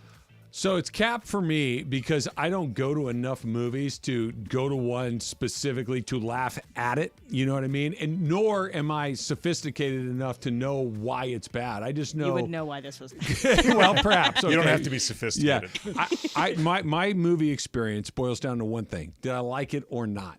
That's it. If I liked it, I liked it. If I didn't, I feel like I wasted a couple hours along the way. I don't go to a ton. So to go into it knowing that this is going to be bad, even if it's comically bad, I don't think that's for me. I'd rather go see something that I at least have a chance of thinking I really enjoyed that. Jorge? I'm with Travis on this one. Cap, I don't watch a ton of movies like at the movie theater anymore either. And then another thing is my buddies would tell me, oh, you got to go watch this or you have to go watch that, but be careful because it might suck, this and this. I would watch it on my own time. You have to see it, but be careful, it might suck. Right, no, because there's guys that would like watch it like just to hate on stuff or like like for instance, Michael Bay films, right? There's some Michael Bay films that I'm like, those are dope. Yeah, and then there's like I like those movies, but those guys are like, oh, they suck because I want to see what he blows up next. I'm like, okay, so then why'd you spend the money for that? Right. Because sometimes going and watching what thing blows up next. Okay, I kid you not. The end of this movie, they have a fight in a fireworks factory. A fireworks factory. I swear, big CPR and Pepsi paid so much money for this movie because they have probably 4-minute CPR training session where they just go through how to do CPR. Big CPR. For 4 minutes. Do they have a lobby that I'm unaware of? I don't know. The Red Cross paid for this. Well, we know they're up to no good. Exactly. This movie is insane, but go see it if you're like me and you want to see that. I will watch it when it arrives on either Max or I fear Disney that it Plus. will never end up there because they probably want to wipe it. When she said big CPR, I thought it was an acronym for some like movie term that I didn't understand, not like chest compressions. Yeah. I didn't know It's a big part. That's not what I was anticipating. I'm like, I don't know what. I didn't want to feel like an idiot and ask what it was when it was actually just CPR. Yeah, no, it's just CPR. So, okay, I'm going to go one last one before I wrap the segment. So, Tony Bennett is the coach of the UVA men's basketball team, and he is very... Rest in peace. He's a very mild-mannered guy. He, does not curse. He doesn't do anything. He's very even-keeled. This past weekend, he got only his second technical in 15 years at UVA, and the first one since... in 10 years, okay? So he does not get technicals very often, but he got technical because he cursed. So, got me thinking. You have a friend that never gets angry, but when they do, you know it means business. Jorge, Factor Cap. Absolutely. And then it happened at a restaurant one time because he didn't get his order right. And he's the nicest guy. He would be like, hey, listen, I wanted a Sprite. You brought me a Dr. Pepper, whatever, and he would be cool about things like that. But then when they messed up his order, like, oh, I didn't want this on there, I didn't want that on it, and the waiter just basically. So the food was cold. Okay, so the waiter came over and with his hand, kind of like, did a temperature test. And that's when he lost it. He's like, "Yo, man, did you just like you don't get to do that? Yeah, did you just touch my food, man?" And again, we've never seen him angry. The manager comes over. He's like, "Hey, what just happened?" He explained, but it threw us off because he's not that person. He's usually like, "Hey, I get it. You're busy." You know, he's very calm, collective, and he understands because he worked at restaurant business too. But when this happened, when somebody checked the temperature on his food, something snapped and he lost it, and it was just. That'll Weird do to it. us, yeah. That's a good reason to go crazy. Trev? Yeah, fact. It's my dad, right? My dad is a very mild-mannered guy. He's thoughtful. He's kind. He's patient. He's all of these things. I could count on one hand the times I've seen my dad mad, and it scared the you-know-what out of me, right? And it was always because of something incredibly stupid that I had done, but there were other stupid things I had done where there was a much more measured response, but every once in a while it's like, okay, this was bad. I should not have done that. That he very, very rarely would get mad. So when he'd blow his stack, it was real. Andy? Fact. Honestly, that's me. Yeah. Like, I was seen that way by my friends growing up. My wife has said before, like, when you get mad, because I don't get mad, like really angry that often. She's like, but when you do, like, if you are frustrated by an experience, it's kind of like, whoa. Or like my friends, I had a reputation of he's pretty difficult to get mad, but when he gets mad, you don't want to be near him. Out of the way. Like, oh yeah. I mean, like, I'd be the guy that's like, he's not going to get. I didn't get into like a lot of fights growing up or anything like that in high school, but if you pushed me, you would not be able to pull me away from a fight. Like I became like, once I hit the red mark, I don't care if you were twice my size. You're like the Hulk. You're trying very hard not to get mad. Roars. But once the eyes turn green, it's on. No, I mean that, and again, like for 95% of the time, it's like you pretty even keel. But if I get upset, it's not even so much that it's dangerous. I think it's just jarring to people. They're like, whoa, where did that come from? All right, I want to go back to what we were talking about with LeBron a second ago, and this idea that the Lakers treat him publicly one way and then privately respond to his requests/demands differently. That's coming up next. It's Travis Lee, 710 ESPN. Steve Mason and John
It is a Michelob Ultra Reaction Monday on 710. We're reacting all day to last night's NBA All-Star Game and the spring training baseball that starts this week. Mike Trout said some interesting things. Anthony Rendon had a great Anthony Rendon quote. And Shohei did take live batting practice today. After not taking live batting practice earlier, he will not play in their spring training opening game on Thursday, but will play sooner than later, probably. So, you know what matters? When they play in Korea in about a month. That's when we'll know what's going on for sure. The way I think about it is, if Otani didn't play in the first of the Cactus League games, would you care normally? No. Then don't freak out about the elbow thing until it starts seeming like, okay, these are games you would expect to see him in, and he's still not playing. If we're 2 weeks into the spring training schedule and he hasn't taken a live at-bat, then something's going on. Exactly. If we're 2 weeks out of the opener in Korea, keep in mind the Dodgers and the Padres open the MLB season in South Korea almost exactly. I think it's 21 and 22 of March that they open the season. If he's still not on the field a couple weeks prior to that, then you know something's going on. But with him, this is what's interesting. We can talk about this coming up in just a little bit. This is going to come across like I'm trying to whack at the Angels because that's usually what I am trying to do, but I'm actually not doing it this time, right? Like usually I'm doing it on purpose. I'm not doing it on purpose this time. Because he played for such a rinky-dink organization, that his habits really were not well known. Like what he did and what he doesn't do, how he interacts with his teammates, how he maintained this, unbelievable schedule. It was always like, yeah, nobody knows how he does it. But because it's the Angels, nobody's really paying all that much of attention. With the Dodgers, if he doesn't throw a bullpen, if he doesn't do this or does do this, and the oddities of his personal routine will be far more scrutinized than they were with the Angels. This is going to be one of the most scrutinized teams in modern baseball history. I mean, like this collection of players with these collections of backgrounds, an international following, and it's the Dodgers.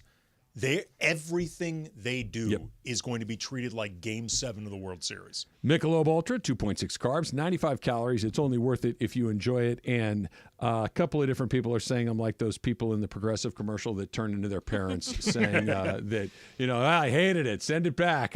I can't help it, Andy. Like when you're at the airport and the person's running by, it's like, yeah, should have gotten here earlier. This is getting way too close to home. Bobby had a flight a Saturday night. He was flying back to Philadelphia to see his girlfriend, and he had a red eye. The plane was leaving just a shade before midnight. And it's 7 o'clock. And again, we're down in South Orange County, so we're not around the corner from LAX, but we're South OC? No, South OC. But we're also not 5 hours from the airport either. And I'm like, you should probably get going. He's like, what are you talking about? I'm like, you should probably get going. He's like, what's the worst thing that happens? You get there a couple hours early and you sit around and you go have a beer in the bar. No, I don't want to do that. Like the disconnect between old people, airport habits, and everyone else are totally different. I'd be there if I had a flight tomorrow. I'd be there now. Don't worry, I'm the same way as you. I get very worried if I have a flight that day. That's all I can think about. Yes. Whether the flight is in the evening or the flight is in the morning, I am very stressed out about missing a flight. I've never missed a flight. Knock on wood. I've missed one in 52 years, and it's still traumatizing to me. And I don't. You strike me as a you're sauntering through the airport at the last minute guy. No, because I don't like rush. It's very difficult to saunter through LAX. True. Like it's so big and it's so chaotic and it's especially getting around that horseshoe. Yeah, exactly. Like there's a lot going on at LAX. It's not a sauntering airport. Now, if I was more convenient to it, I might saunter around Burbank. Or There's not really enough room to saunter in Burbank. It's pretty small. Well, I do some mini sauntering, but like the horse. Those are more of sauntering airports. Yeah. But the truth is, John Wayne is a good sauntering airport. Is it? Just the right size to saunter in and out, but enough room that you can enjoy it. I don't like feeling rushed for flights. Like I don't. I don't necessarily need to be there 4 hours early, but I don't like feeling rushed. 4 is too many. 2.5 is fine by me. Yes. 2.5 is a good solid number. Because that allows for maybe there's a crazy amount of people in the security line. It allows for you to make a mistake or for something to happen. It allows for all of that. Yes. It allows for a flat tire. It allows for a freeway closure. All of these things that very rarely happen, but do happen. I missed it once because they were training somebody at TSA where they checked the bags. And it was a training session that I went through. And I missed my flight because of that. That's why you gotta get there early, I'm people. getting anxious thinking about Yeah, this. because one time I flew through Denver, and Denver's airport security is insane because there's like one security checkpoint, as unlike LAX, which has one for every airline. It's one security checkpoint. I swear, this line for the security, I had to walk for 5 minutes to get to the end of the line. And I arrived to Denver, I think 2 hours before my flight was supposed to board.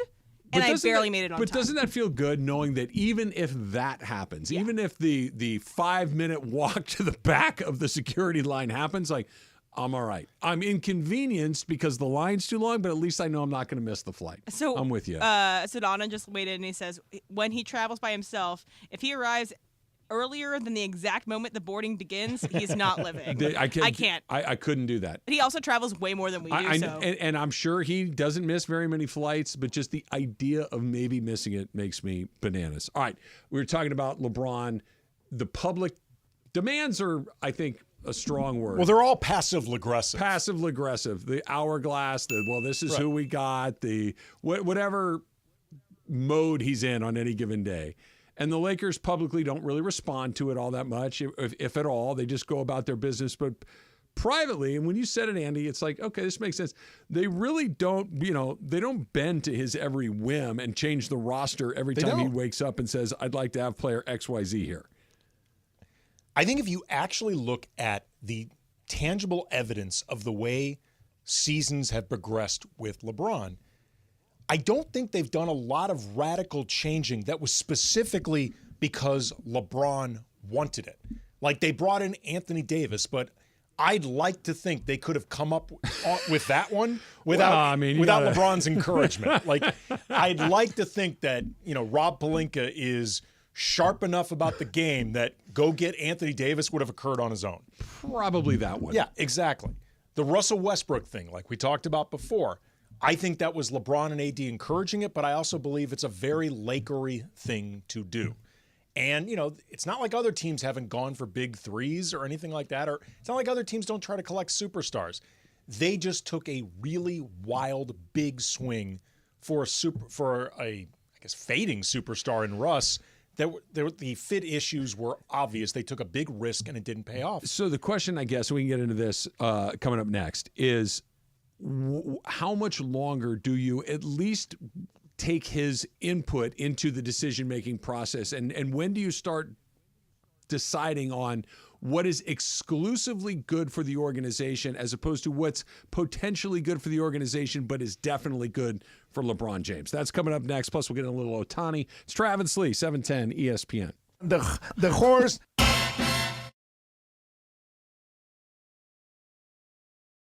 All right, guys, it's officially back. Fifth Row Fridays presented by BBGO. That's the official game day snack of the Lakers, by the way. And this is the best thing we give away. Fifth row seats to a Laker game. How many times do people come up to us and say, hey, give me Laker tickets? Yeah, we don't have them. I don't even have them, but you can win them if you listen every day. And these seats are better than the seats that you and Michael have, right? 15 rows better. Yeah. Michael and I are like row 20. So here's how you win. You listen every day to all the shows and take notes. If you can answer 5 questions about what happened on the show that day, you're eligible to win. And don't forget, on Fridays, your chance to call in all 5 right answers, and you are in the fifth row at Crypto.com Arena for a Lakers game. For free!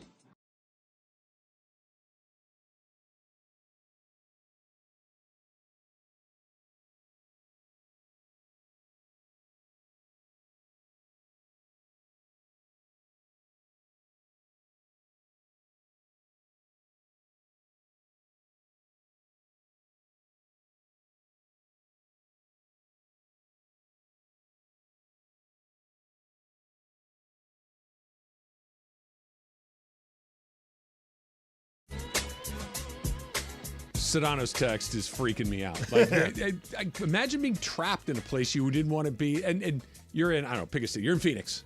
Okay, I'm supposed to be back home on a Monday night, and now it's Monday night, and I'm in Phoenix, and I'm not going to Tuesday. My brain's about to squeeze out of my ears. It freaks me out. I know that's going to happen. There's hotels in Phoenix. There's planes the next day. I would lose my mind. I can't. It's bothering me. Let's go to Whittier and Jeffrey. Jeffrey, you're on with Trav and Andy. What's going on? Hey guys, great show. Just wanted to add to one of those horrifying airport stories. I'm leaving out of Burbank to just to Vegas, actually. And, of course, I'm running late. First time at that airport, actually.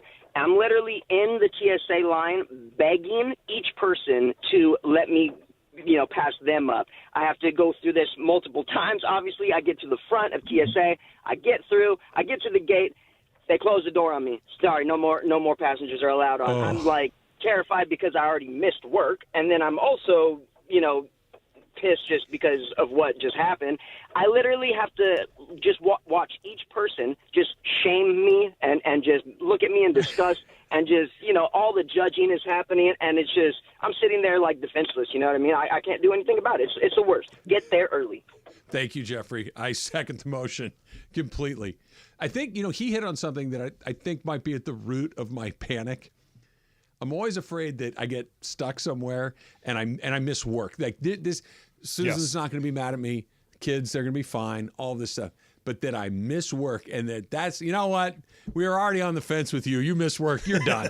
that might be what it is. Just this constant sense of, and this has been going on. I've been doing this for almost 30 years. This is 30 years of, I always feel like I'm day to day in these jobs. I don't understand because this industry is so stable. Like there's no turnover. There's no volatility. Right. Like, right. If anything, media is just becoming easier and easier to thrive in. I don't understand this.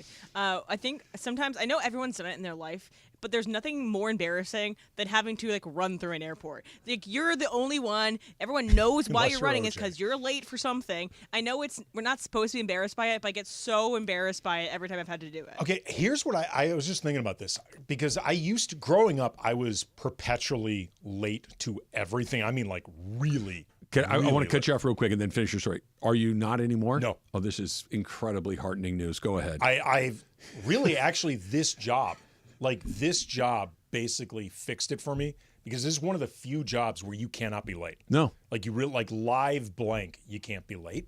Because growing up like high school, college, young 20s, I was late by a lot to everything, just sort of who I was. But I remember one time, I don't remember where I was coming back from, but I was probably among the last to get on this flight.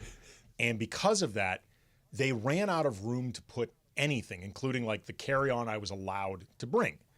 And because of that, they had to take it from the plane and the storage above me. Yeah. Or wherever I was going to put it and put it back onto the plane. But because I'd been bringing it with me, I had no tags on it or anything like that. Oh. Because, why would you have a tag on the thing that you're carrying on? The airline literally lost this luggage. Like they lost it. When I say lost it, I mean never came back? Never recovered. Ever. What's the rule on that? Do they comp you the value of the contents? This was a long process because it was a carry-on basically that was my suitcase. Yeah. Like I had all of my clothes and stuff like that. It was just like one of those carry-on bags that was just under the cutoff of too big. And I had to fill out some type of insurance form or whatever it is. And they asked me what was in my bag. And I was really honest about it. Like I could have lied, said all this expensive stuff. Had 8 laptops, all these other things, all these expensive. That's where I keep my Fabergé eggs. That's where I keep my Super Bowl My ring. collection of Armani suits. I happen to be bringing all of them. I was really honest about it. And I went with the value of what these things cost. I think I went to a website, looked it up, whatever.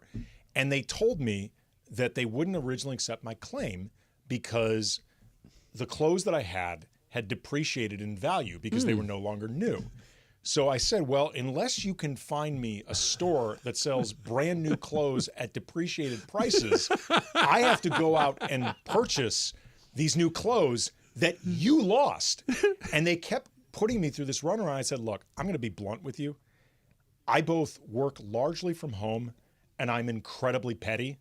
If you are trying to wait me out, you're going to lose. You're going to lose. I was like, I'm just telling you this right now. I will keep this thing going for years unless you give me the amount that I asked for. And they eventually did. You got your money. Yeah, I got my money. The full retail value. I got my full retail value. There you go. See? Let's go, Andy. The threat and the willingness to follow through on the threat. Look, I'm telling you right now, on general principle and spite, I will beat you.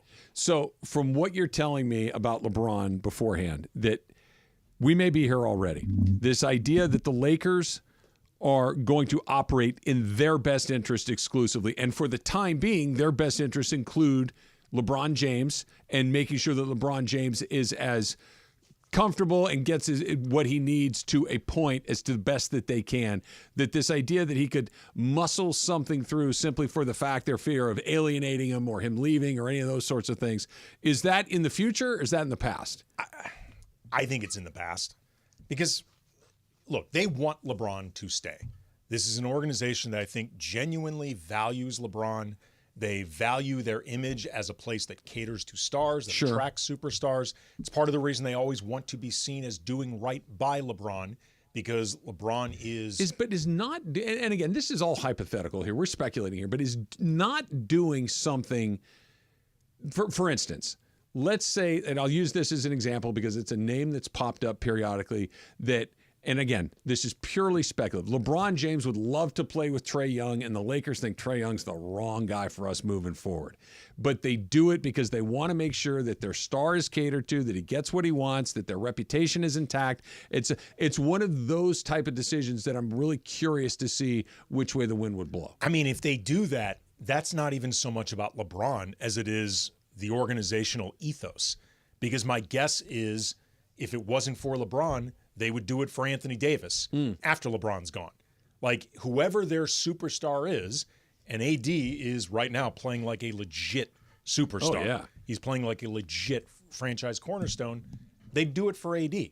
Like, this is an organizational ethos. If they would make a move that they truly think is a bad idea, and it's going to cost us a lot of capital to do this bad idea, but superstar X wants it, that's an organizational ethos. That's not a LeBron thing. And it's a weird deal because I get the idea of catering to your stars, and because I think part of that is not only do you want to attract the next star, and not only do you want to make nice with the agencies that are potentially directing these players and where do they go. That all makes a lot of sense to me.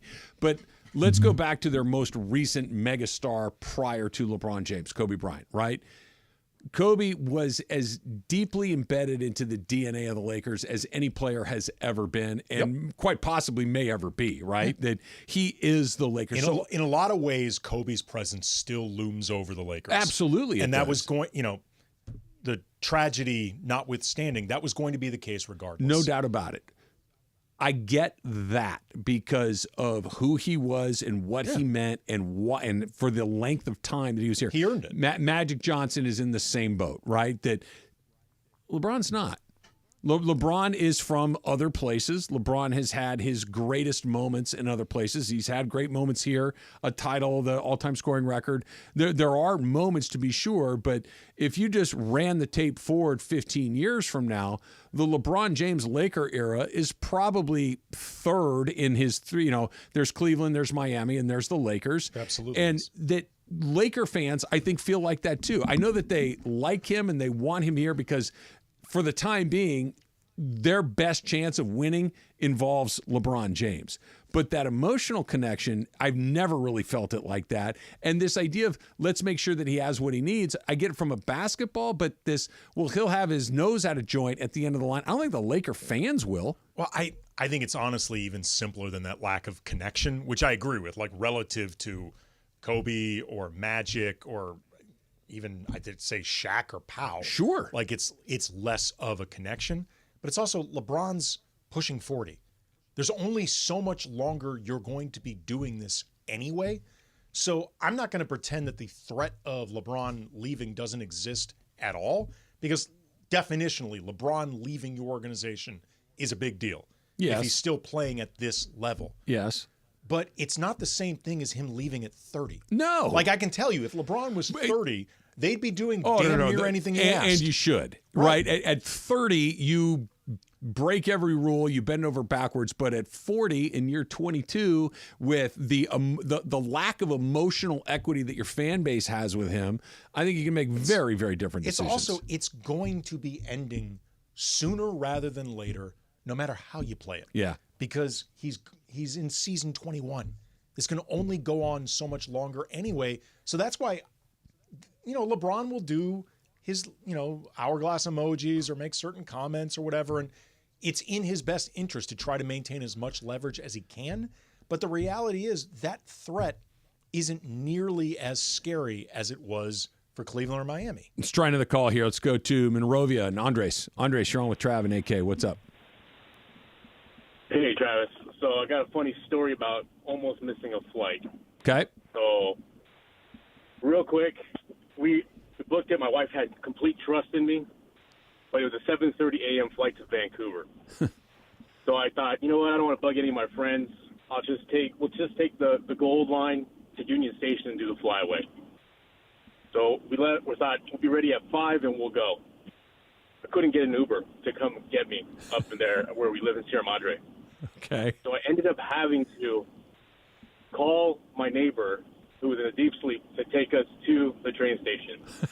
By this time, it's already about 6:15. Oh, forget it. And then we get to Union Station. And then the flyaway, which I didn't realize was going to make a stop at each terminal, like the international terminal. The only thing that saved us, we did make the flight, was that we had done this pre-check thing. Yeah. And when we got there, we checked our bags. And my wife was running through the terminal to our stop. When we get there, the flight attendant said, we just closed the doors and we gave your seats away. We're like, okay, we're screwed. They actually took those people off. It was the worst feeling ever. They opened the door again? They did. I couldn't believe they did. And I felt even worse because the people that they had given our seats to, they asked them to get up and leave, and they were looking at us the whole time. My wife was so livid. But there you go. Thank you, Andres. That's gonna as early as possible. That's gonna keep me up the next time. Look, happened to Andres in Monrovia. Susan, we would have to kick some people off the plane. That they would get them up and off of the plane. That's the ultimate walk of shame. Like, yeah, we were late, but you can reopen the door, kick off, Bob and Betty from the flight, and we're getting on. They must be standby flyers. But once you're on, aren't you kind of on? I don't know. That's crazy. That's... If you work at LAX or if you're a flight attendant, weigh in and how that happens, why that happens. I would literally, no, they stay on. We'll catch the next one. Because LA to Vancouver, there's more than one flight a day. I could catch the next one.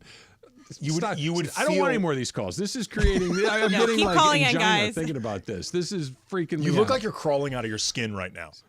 Sometimes, we do things. This deeply bothers me. Susan and I have had a wonderful marriage coming up near 30 years, and I've said this I will tell her at times, hey, listen, I would like to leave the house at 4 o'clock today. Yeah, sure. I'm genuinely asking you to be ready to pull out of the driveway at 4 o'clock. Yeah, sure, no problem. And I'm like, you're not hearing me. I know that in your mind means 4:30, and I don't want to leave at 4:30. It's the only thing that we fight about. My friends, when I was growing up in high school, and I said I was perpetually late to everything, the band that I was in, I played drums in our band. They eventually started having rehearsals at my house because it was the only way to guarantee I would be there on time. And even then, I occasionally would just be out and about and forgot that everyone was coming to my house. Like, people used to say all the time, we're meeting up. Yeah. They would tell me the time 2 hours early in hopes that I'd be there. 2 hours? In hopes that I would be there 20 minutes late. You're a bad band member, Andy. You can't be 2 hours late. I mean, the social stuff is people be like, we're leaving at 7. Normal people time, not whatever clock you're on. We're leaving at 7. All right, there's a little poll taking some NBA players of who they think the best teams that they've run into, and the same name kept popping up over and over again. We should probably start taking this seriously. That's next. It's Trav and Slee, 710 ESPN.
With the idea of delivery service person dropping off food more than once in any single day, you and Emily, Andy, consumed 10 movies this weekend between the two of you. And 10 different movies. 10 different movies. Now, Andy saw and 6. not together, by the right. way. These were separate movies. Andy saw 6.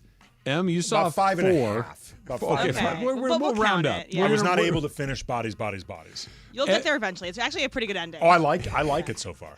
Every movie that Andy said, I saw it, I was like, yep, liked it. Nope, didn't love that one. Liked it. Like you have already seen all 6 of the ones that he saw. Yeah, because he's backdating some of these movies. So these are all movies I've seen in the theater. Besides, I saw Bodies at home. I didn't see it in the theater. See, Emily is what I was when I was Emily's age without family responsibilities of any kind. I would see everything. I have so much time on my hands, and I have my unlimited pass at the Alamo, so I go once a day almost sometimes. When movies are good, I'll go once a day. I'm seeing another one today. Jorge and Cody, you guys were sitting in here when they were going back and forth doing their Siskel and Ebert routine. Had you heard of any of the movies that they were talking about? No. Cody, you were a no too? Not a single one. You didn't hear Past Lives? No. Cody? Come on. I mean, I've heard you talk with Mason, but that's about it, Yeah, me and Mason also were talking over the weekend. We're gonna get him on Letterboxd, so that's gonna be fun. Okay. And so if you want to follow, you can follow me at ehebel. But we're gonna make it's on Letterboxd. We're gonna get him hip to like the film Twitter side of So things. let me just see if I got this right. Your weekend included. You went and saw a comedy show. Yes, on Sunday evening. You went to dinner with friends. Yes, before the comedy show. Yeah. You saw 4 movies. From Friday to yesterday, yes, 4 movies. And you said what was the series you watched a lot of? I watched 6 episodes of Love Is Blind. 6 episodes of Love Is Blind. Do you not sleep? I actually slept a lot on Saturday night. I got all my sleep on Saturday night. I consume a lot of media, and when I'm not literally with my friends, I'm alone. Again, you don't have children to keep track of. I hope this isn't coming across like I'm judged. Like I'm just flabbergasted I also the amount cooked of several time. meals. I cooked several meals. I made a really nice breakfast burrito. I've always Carne asada in it? no, actually got some with an egg, pork chorizo in it. It was great. Nice. But yeah, no, I make great use of my time. I saw the double feature on Friday night was really nice. I saw it was Casablanca before sunset. So Richard Linklater, awesome stuff. And then Saturday was a weird movie. Sunday was Adam Webb. So great weekend. Andy, and what of the 5.5 movies did you see? Let's see. I saw Past Lives. Amazing. After Sun. Such a sad movie. Beau is Afraid. Weird. It is weird. It's very weird. Ari Aster, it's going to be weird. It's a very weird movie. The beginning and end I really liked. I thought the middle was kind of overstuffed. Joaquin Phoenix in that one as well. It's weird? Really? Huh. That's hard to believe. Dumb Money and You Hurt My Feelings. Dumb Money is the one I had heard of. And that's the only one I hadn't seen. Dumb Money. Of course. It's a fun movie. Dumb Money is a fun movie. It's And very then- much about the vibe of the whole GameStop thing. Yeah. Then I forgot. I watched. These were just movies I hadn't seen before. I watched Blood Simple. Okay, I haven't seen that one. The first Coen Brothers movie. Awesome. From like the early '80s. It's a little crime thriller. Okay. I can top all of that.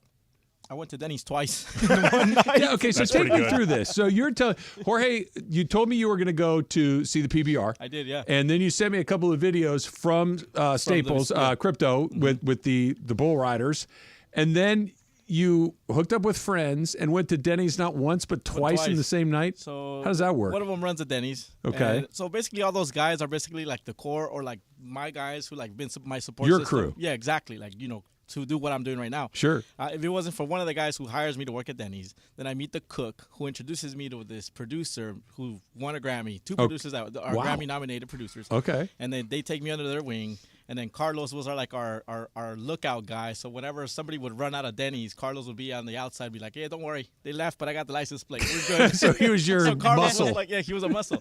So then I got to reconnect with these guys. But so we meet at the Denny's, we leave our cars there. Okay. And then we come to the PBR event. Yeah. So after that, we leave here 10:30ish.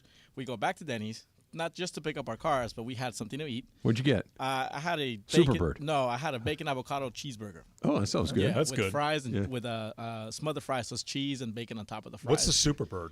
Superbird is Sourdough. a turkey sandwich on sourdough grilled, With and it's got bacon and a slice of tomato, And if I Swiss believe, cheese. and Yeah. Swiss cheese. Yeah. Yes, that is a Superbird. Yeah, It's that's quite a good. Superbird. That sounds Pretty good. So then we go to this nightclub, which is where we would hang out sometimes here and there, which is near the Denny's.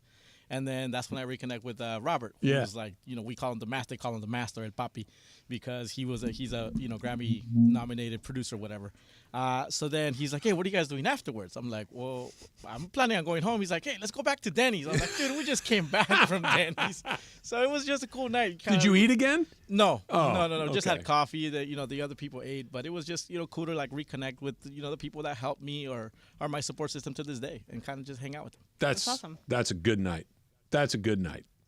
Double Denny's, and you got to hang out with your guys. So I get home like just like the old days, like I get home at 5 a.m. and it was just chit chatting, right stories from everybody. Just I haven't seen some of these guys in years, so it was just All right. catching up. We're gonna go around the room real quick here. Emily, when was the last time you were up until 5 o'clock? Not got up at 5 o'clock in the morning, but you started your day and it didn't end until 5 a.m.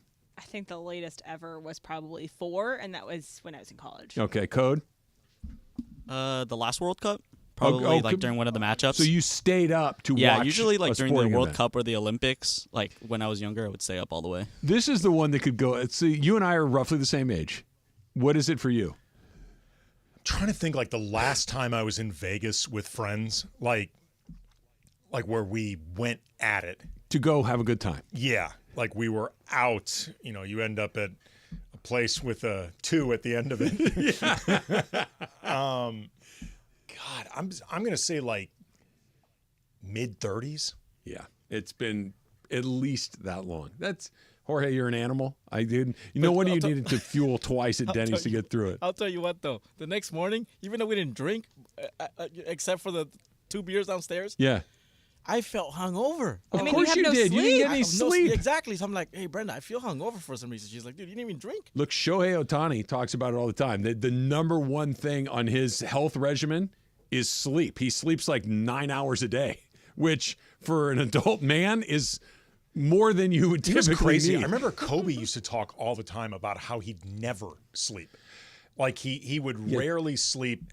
And I used to always joke, like I would picture him sleeping like upside down. Like a bat? Like a bat, because he loved Batman. Kobe was a big Batman guy. Right. So I would picture him sleeping like in like a compression type chamber, probably freezing cold, upside down for like an hour and a half. And then he'd just be ready to go. And not like actually sleeping like slumber, but thinking about what's coming next. Just letting his body Well, rest he'd be like while his sleeping, mind but stays there would be, active. he'd be sleeping, but there would be all these like TV screens and like things he'd recorded to himself, like audio, like inspirational stuff that he'd be thinking about while he'd sleep. I look forward to it every day. Like I get home, between 2 and 4 on any given day, whatever it is. I'm like, yep, I got to get through like 4.5 hours and then I can shut it down and I can call it a night. I look forward to it. How could anybody not want to go to There sleep? were moments where I was like, okay, guys, I'm going to just throw in the towel and go home. But it was just, the conversations were just so good. It was just catching up with a lot of these guys. And it was a really fun night. It was cool. I'm jealous. Those nights that you get to go out with people that you don't go out with a lot and that are still very close to you and that mean something to you, those are special. And by the way, of all the movies that Andy saw that I think that you would like would be You Hurt My Feelings. That's Julia Louis-Dreyfus is in that one. Well, so say no more. It's a good movie. Say no more. I'm a huge fan of hers. Hot and Cold coming up next. It's Travis Lee, 710 ESPN. All right, guys, it's officially back. Fifth Row Fridays presented by BBGO. That's the official game day snack of the Lakers, by the way. And this is the best thing we give away. Fifth row seats to a Laker game. How many times do people come up to us and say, hey, give me Laker tickets? Yes. We don't have them. I don't even have them, but you can win them if you listen every day. And these seats are better than the seats that you and Michael have, right? 15 rows better. Yeah. Michael and I are like row 20. So here's how you win. You listen every day to all the shows and take notes. If you can answer 5 questions about what happened on the show that day, you're eligible to win. And don't forget, on Fridays, your chance to call in all 5 right answers, and you are in the fifth row at Crypto.com Arena for a Lakers game. For free!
of SoCal sports fans. You're as cold as ice. Call 833-3-NEXTGEN, NEXGEN, or visit nextgenairandplumbing.com. Time for our feature we do 3 days a week at 12:30 p.m. Who's hot? Who's cold? Thanks to NextGen. Now time for Who's Hot. How about Puka Nacua? Take it away, Producer M. All right, so Puka Nacua was hot this weekend because he was showing off at the All-Star Celebrity Game. He was dunking all over everybody. He was being super athletic. He was being awesome. So big shout-outs to Puka Nacua showing up everybody on the court. But it got you a little worried. Be like, Puka Nacua up that high. It's. I mean, I guess if Puka went through an NFL season and was relatively healthy, the bumps and bruises that every NFL guy is going to have. But that dude is tough as you know what. And we were talking a little bit earlier, Andy. We're sitting here in the studio, and on the TVs, they're having the HBCU Combine at the Saints facility, and all these guys are out there working out and jumping and running and doing. There's just different levels of human capacity, and Puka Nacua is at the very top of the level of human capacity. He looked like a professional athlete, even though he was doing a sport that was not a sport. Well, I remember when I used to work regularly for ESPN, the magazine, I would often, as like a running conceit we would do for part of the off the court or more like getting to know the player personalities, that sort of stuff, we'd often ask these guys, what's the sport that you're not good at or the one you couldn't pick up? For most of them, the answer was golf. Sure. Because golf is a very specific skill. You have to be taught how to do that. Right.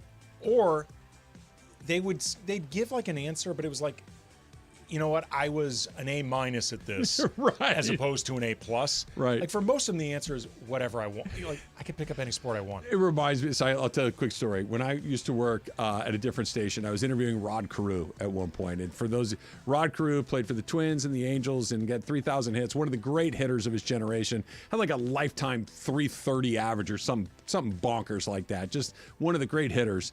And I asked him a similar question, and I said, so when you were going through a slump, did you just always tell yourself, hey, look, I'm Rod Carew. I'm going to come out of this. It's no big deal. I know how to hit. And he goes, I never really experienced that. And I'm like, oh, right. They're just different guys that don't have to deal with the things that normal human beings have to deal with. Look, LeBron was, by all accounts, an incredibly good high school tight end / wide receiver. I have no doubt that if that's the route LeBron had wanted to go, LeBron would have been a professional football player. Like Matt Barnes, early in his NBA career, Matt Barnes was having a difficult time carving out a place in the NBA. And he's talked about this before. There was a point where he almost decided, because he had been like all-state, I think, as a receiver in high school football. He almost decided that he was just going to say in like his mid-20s, I'm giving up basketball. I am going to try out for the NFL. I think there's a 50-50 chance Matt Barnes could have done that because Matt Barnes was clearly that level of an athlete. And tough enough. Yeah. That's the other part. When the football component of it comes in, you got to have a certain level of willingness to do things, and Matt Barnes does. For that matter, LeBron does. Yeah. There's also a guy on the Warriors who looks like somewhat like Puka Nacua, like a striking resemblance to him. They call him Hoopa Nacua. So we got that out there. That's awesome. And now time for Who's Cold. And now time for Who's Cold. Anthony Rendon. Ugh. All right. So this came out this morning, and I'm going to read this from Sam Blum, who is the athletic reporter for the Angels. And so this is kind of a back and forth that he had with Anthony Rendon. And so he's asking about baseball as a priority. So the question is baseball still a top priority for you? And Anthony Rendon says, it's never been a top priority for me. This is a job. I do this to make a living. My faith, my family comes first before this job. So if those things come before it, I'm leaving. Then Sam asks, is it a priority? Rendon says, oh, it's a priority for sure because it's my job. I'm here, aren't I? Sam asks, do you want to be here?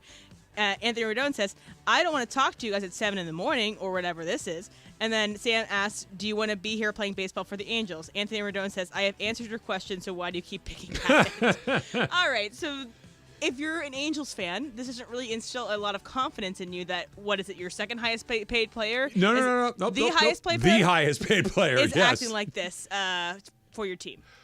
Look, this is one of these times where we all know what the truth is. And he wants to say it, and he's walking right up to the 1 yard line of saying it, but he can't say it for fear of maybe it's breach or something. He doesn't like baseball. He just happens to be very, very good at it. His own former teammate, Jonathan Papelbon, called him out a couple of weeks ago, saying, I've never met anybody who liked baseball less than Anthony Rendon did. He doesn't want to be there, but he wants the money that comes along with it. He's never going to say that. The reporter, Sam Blum, you said, knows that. He's trying to get him on the record as saying, I don't want to be here on this team or that. But we know his heart's not in it. He's collecting money. He doesn't care about the Angels. He doesn't care about the sport. We know the truth. He doesn't have to tell us what it is. He's telling us without telling us. I mean, look, the comforting thing, if you're an Angels fan, 2026, when his contract finally ends, that's around the corner. Like, that's going to fly by the time the 2026 season ends, early, because the Angels inevitably won't be in the playoffs. Yeah. And then you're done with Anthony Rendon. Wait, okay, what's better or worse, I guess, depending on how you want to ask the question? To do this thing where you're like, look, dude, you know I don't like it. I'm telling you I don't like it, but I can't tell you I don't like it. So we're going to do this little, what do you want? The dance that Emily just read us, or the lie. Look, man, I love being here. I haven't been healthy. I'm going to work like crazy to get back in there. I want to be here with my, what's a better option? Here's the problem, though. If you're Anthony Rendon and you're always hurt, you can't be candid. There is no answer he could give other than, I'm hurt too much. I have not lived up to this contract. That is on me. And I'm doing my best to make this up to Angels fans. Like, that's actually the only thing he could say. Because in all honesty, if he does his thing well, nobody cares if he likes baseball or not. Like, it's very clear. Nikola Jokic, he loves basketball, but does not really care about the NBA. Like, he doesn't care about being a face of the NBA. He doesn't care, I think, a lot about NBA culture. He clearly cares about his craft. Yes. Because you can't be that good without caring, and he's competitive. But if he could find a way to make the exact same money playing in Serbia so he could see his horses on an everyday basis, that's where he'd be. Or even just being a horse trainer. But yes, if he could be a horse trainer making this type of annual money, he'd do it. But it doesn't matter because he's that good. The horse. I agree with what you're saying. But I do think that in his essence, Nikola Jokic loves basketball, likes being on a team, likes playing basketball with his teammates. I don't think he has any time for the celebrity component of being in the NBA and what that entails. I agree with you. He's got no interest, if not borderline contempt, for that component of it. I don't think Anthony Rendon even likes baseball. I think that he just happens to be good at it and happens to be able to make an outrageously nice living doing it. But that if this were, this is coal mining to him. It's just, this is what I have to do to make a living. But if he were able to show up every day to mine coal successfully, nobody would care. I mean, like, really, if he was on the field every day performing at the level that you expect, almost $40 million a year, do you care if he doesn't like it? I mean, like, you'd prefer it because why would you want to see anybody unhappy? No, you're right. If he's performing, if he shows up and gets his hit and plays third base and plays 145 games a year, nobody cares. But there is something, and I'm not saying it's not right or wrong, but there is something deeply off-putting about somebody that is making $40 million a year that sounds like he's doing you all a favor by showing up and doing it at all in the first place. But here's the thing, though. This is why it comes off bad. He's not actually doing you a favor by showing up to play. He isn't. Look, he doesn't show up. He's played in 30% of the games that they've paid him for. What more do you want? You know what I'm saying? Andy? Like, that's why it's so off-putting. It's not even that he doesn't love the sport. Like, I mean, really, who cares? You're right, but there's also an element of where it doesn't seem like it bothers him that he's not able to play. Well, but that's a separate issue than not loving the game. Yeah. Because I can promise you, he's not the only person in baseball who doesn't love baseball. No, I completely agree with that. But this is embarrassing. They're paying me $40 million a year, and I can't even get on the damn field. He does not have the moral authority right now to not love baseball. Like, in his position, he needs to miss baseball. He needs to he needs to be able to block a bullet in order to get on the field. However that would work. Who's Hot, Who's Cold is brought to you by NextGen, the official AC heat and plumbing company of SoCal sports fans. Call 833-3-NEXTGen. That's 833-3-NEXGEN, or visit nextgenairandplumbing.com. Otani took batting practice today off live. He seems to like baseball, or at least he has the good sense to look enthusiastic, cashing his $700 million deferred contract. Here's the thing. We have no idea if he likes baseball or not because he never speaks.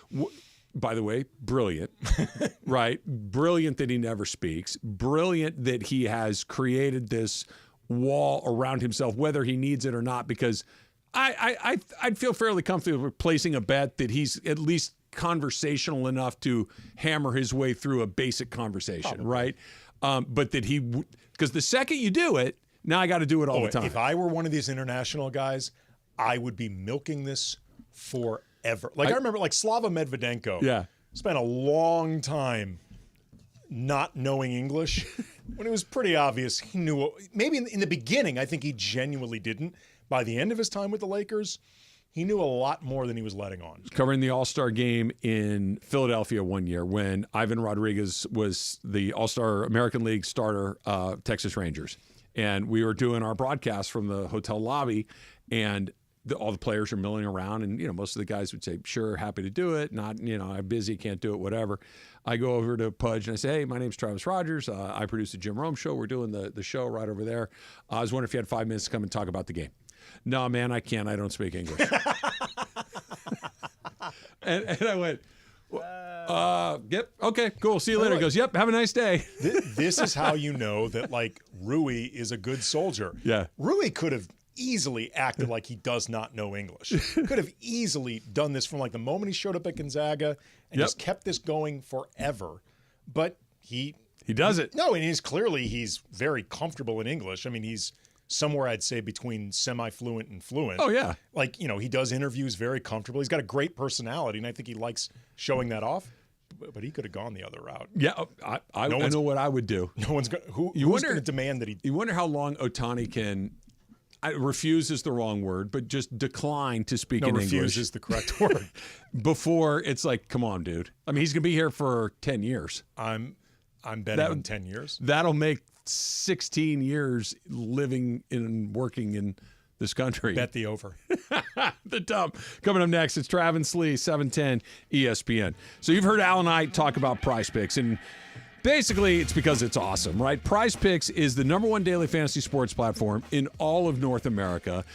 You can turn $10 into $250 with just a couple of taps, and this is why it's so popular, because it's easy, right? You're not going up against a bunch of sharps. You don't have to be a math expert to do any of this stuff to get an advantage. You look at the statistical projections and you decide more or less, right? Is this player going to have more or less than that stat projection? Is LeBron James going to have more or less than 28 points on that game? That's it. That's Stat Hero. Pick between 2 and 6 players, and you can win up to 25 times your money. And right now, Prize Picks will match your first deposit up to $100. Here's how you do it. You download the Prize Picks app, and then you use the code 710. That's the code 710 on Prize Picks for a first deposit match of up to $100. Prize Picks. Pick more, pick less. It's that easy. Oh, nothing worse than the horse. Big news, Laker fans. John Ireland here. You can now stream every Lakers game on the ESPN LA app. Don't miss a second of the action with Michael Thompson and I on the call. Plus, all your live and local Lakers talk every day in the palm of your hand. You're one tap away from everything Lakers. You could even win Lakers tickets. Download the ESPN LA app, and bam! Download the ESPN LA app at the App Store and Google Play.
Not only is it time for the dump, it's also a Michelob Ultra Reaction Monday on 710. We're reacting all day long to last night's NBA All-Star Game, 400 points, and spring training baseball, which starts this week. Andy, Michelob Ultra, 2.6 carbs, 95 calories. It's only worth it if you enjoy it. Are you a spring training guy at all? Like not like it means something, but do you like sitting out in the sun in Arizona or Florida and watching practice baseball games? You lost me at Arizona and Florida. Okay. Yeah. Just because of the baseball or other reasons? It's hot. Well, that's not hot right now. It's nice. It's 80. It's going to be hot by the time you get 80's hot. But 80's warm. But right? No, 80 is hot. All day in 80 though, with no shade, that gets pretty hot. You can wear a nice straw hat, wide brim hat. Look, my only real experience. I'm not a straw hat kind of guy. My only real experience with spring training is covering it. Okay. And I could not wait to get the hell out. Okay, so the reason I'm glad to hear this is your answer, because I am a baseball fan. Yes. Love baseball. I will watch the Twins and the Royals play on a Wednesday night. I like it. We all got our things. I like that. Spring training is so tedious to me. It is so boring. And there are some people that is their favorite. Let's go out to Arizona for a week. We'll watch a bunch of, why would you want to watch a guy that's going to be driving a beer truck in 3 weeks? I don't want to see that. Is it like preseason football for you?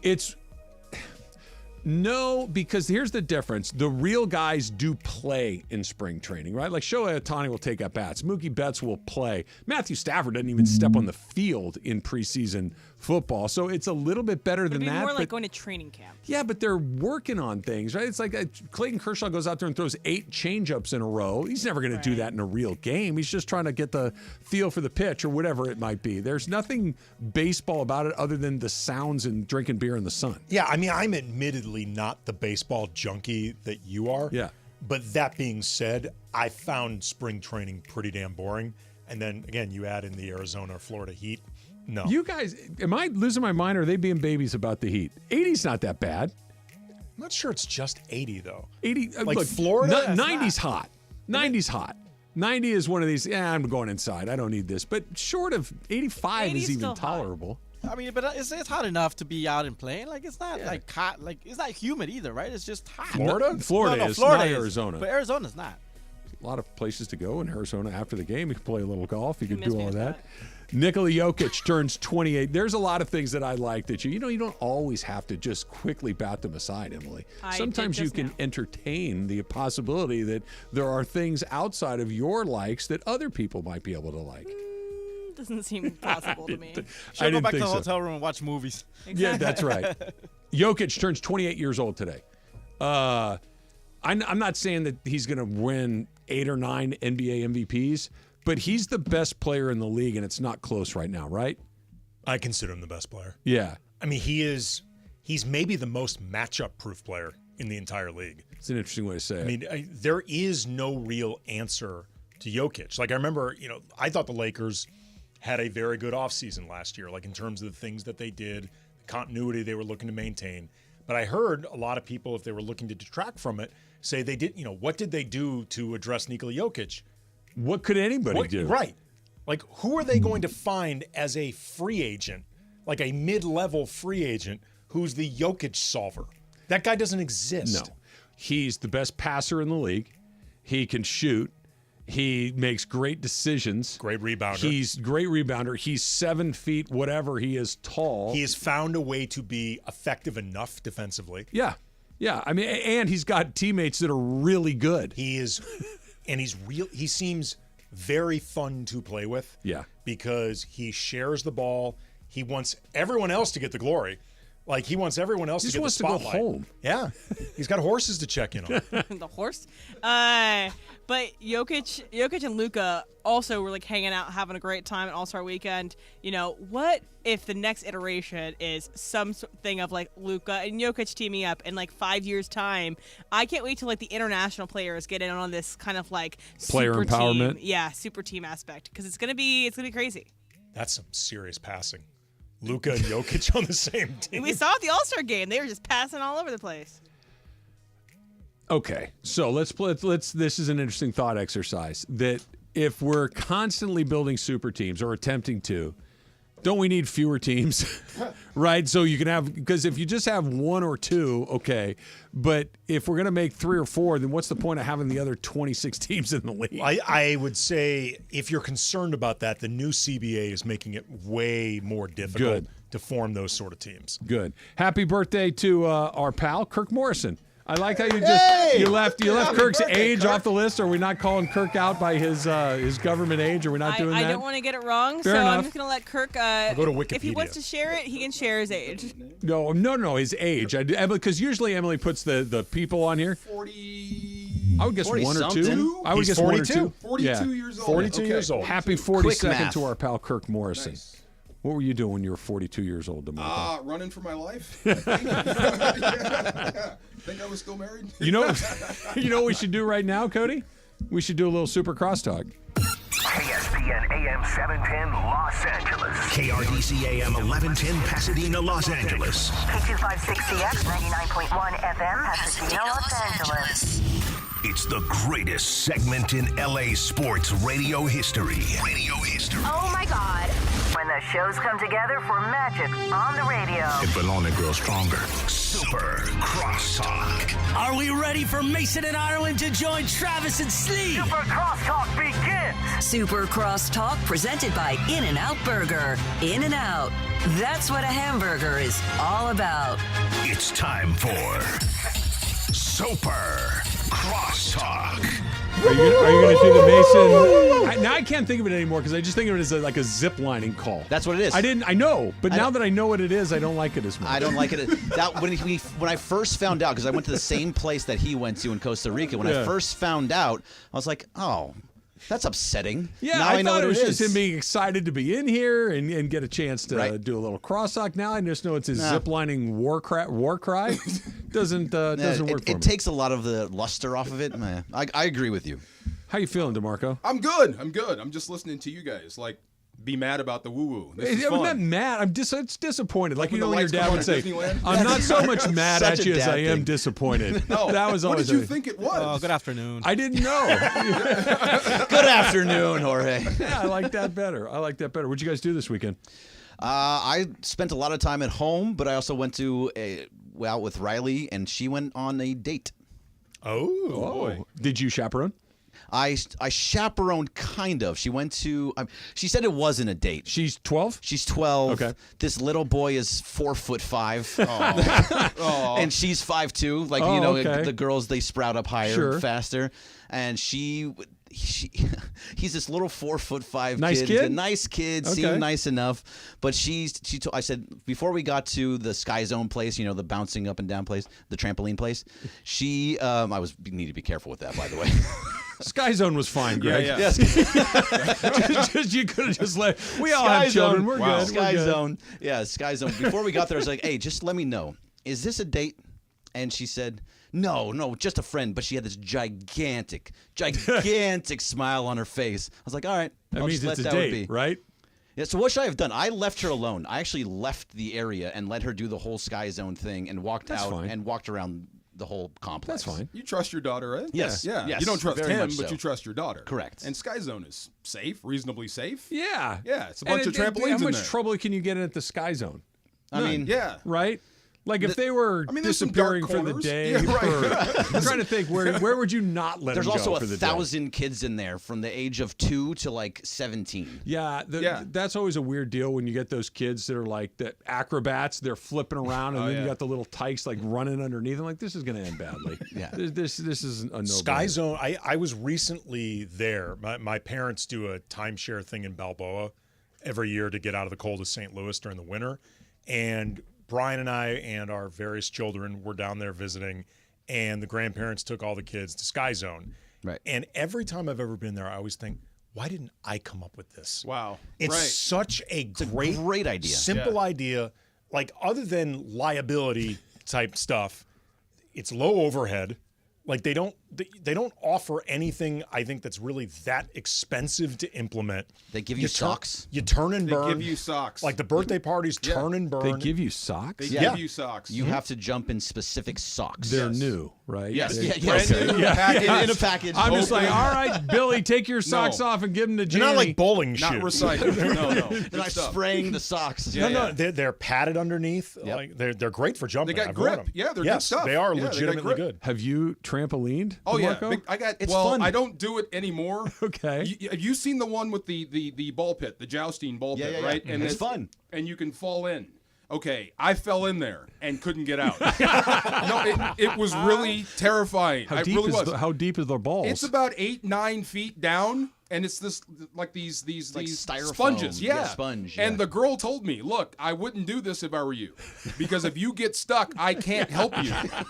So of course we do it, and I get stuck. 45 minutes later, I'm still in it trying to get out, and the more I fight, It's the like more quicksand. I sink. Yes, it's embarrassing. Yeah, it was terrible. I will never picture, do it again. Like that thing you use to put an engine in a car, like one of those winches. They drop it in and they hoist you out. What's that video? Like, this is when you know the guy messed up.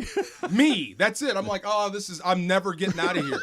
Heart rate's going up. I'm sweating. Okay, was there ever a moment of panic? Yes. Like, hey, I don't think I'm going to be able Does to he do not this. sound panicky? Yeah. Just telling the story? This you was can see it. it on his face. How did you finally get out? You had to work and work and work and work and get to the edge to pull up. It took me 45 minutes. It was terrifying. It really was. It was terrible. Is just your head above the ball line, or what are we talking about? First you start like waist deep, and then you go, and it's chest deep, and now I'm just trying to hang on, and there's no bottom. Yeah, because you can't like wade. It's not water, so your feet can't just kind of move you there. Right. It was horrible. It was horrible. So now I just watch from the little deck. Yeah, that's all I do. Yeah. Good job. Thank Keep you. it up. Right. Looking good out Slow there. down. That's it. Yeah. We were talking earlier about our airport habits. Like, are you arrive way early, or are you like they're closing the door as you're stepping on the airplane? I don't get people that get there right at the end. Let me get there 2 hours early. It's fine. I'll go get a drink. I'll hang out, but I'm there and I can get onto the plane. People running onto the airplane drive me insane because I don't understand why you even want your body to go through that. What about you? I try to time it up. I mean, at like an hour. You're through security with an hour to spare. Yeah. Okay, that's an early arriver. 15 minutes at the gate, door opens, let's go. I don't want to be there 2 hours ahead of time. That's too much time. I mean, yeah, hour, 2 hours doesn't really matter as long as I'm in before you need to I have be time. through the security with at least an hour to spare. The problem is I don't know how long security is going to take. The security sometimes, if you're lucky, it's 15, 20 minutes and you're through it, and it's like, oh, I got an hour and 45 minutes to kill. Sometimes you stand in that line for an hour and there's nowhere to go. And like you were talking Even about. with pre-check? I don't have pre-check. Maybe that's part of the. You have that? Yeah. I haven't got it yet. I'm with you. I haven't tried it yet. You have that? Yeah. So you don't have to go through the line, or you have the shorter line? The shorter line. Yeah. What do I have to do? Tell me Go more. online. Yeah. It's not Bang, easy. bang, bang, It's not boom, difficult. Yeah. We should do that. But I mean, what do you do in an airport for an hour and a half? Get a drink. Have a drink. Read your book. Go to for the a bar, walk. Listen Have to a music. drink. Go for a walk. Have a See? drink. Okay.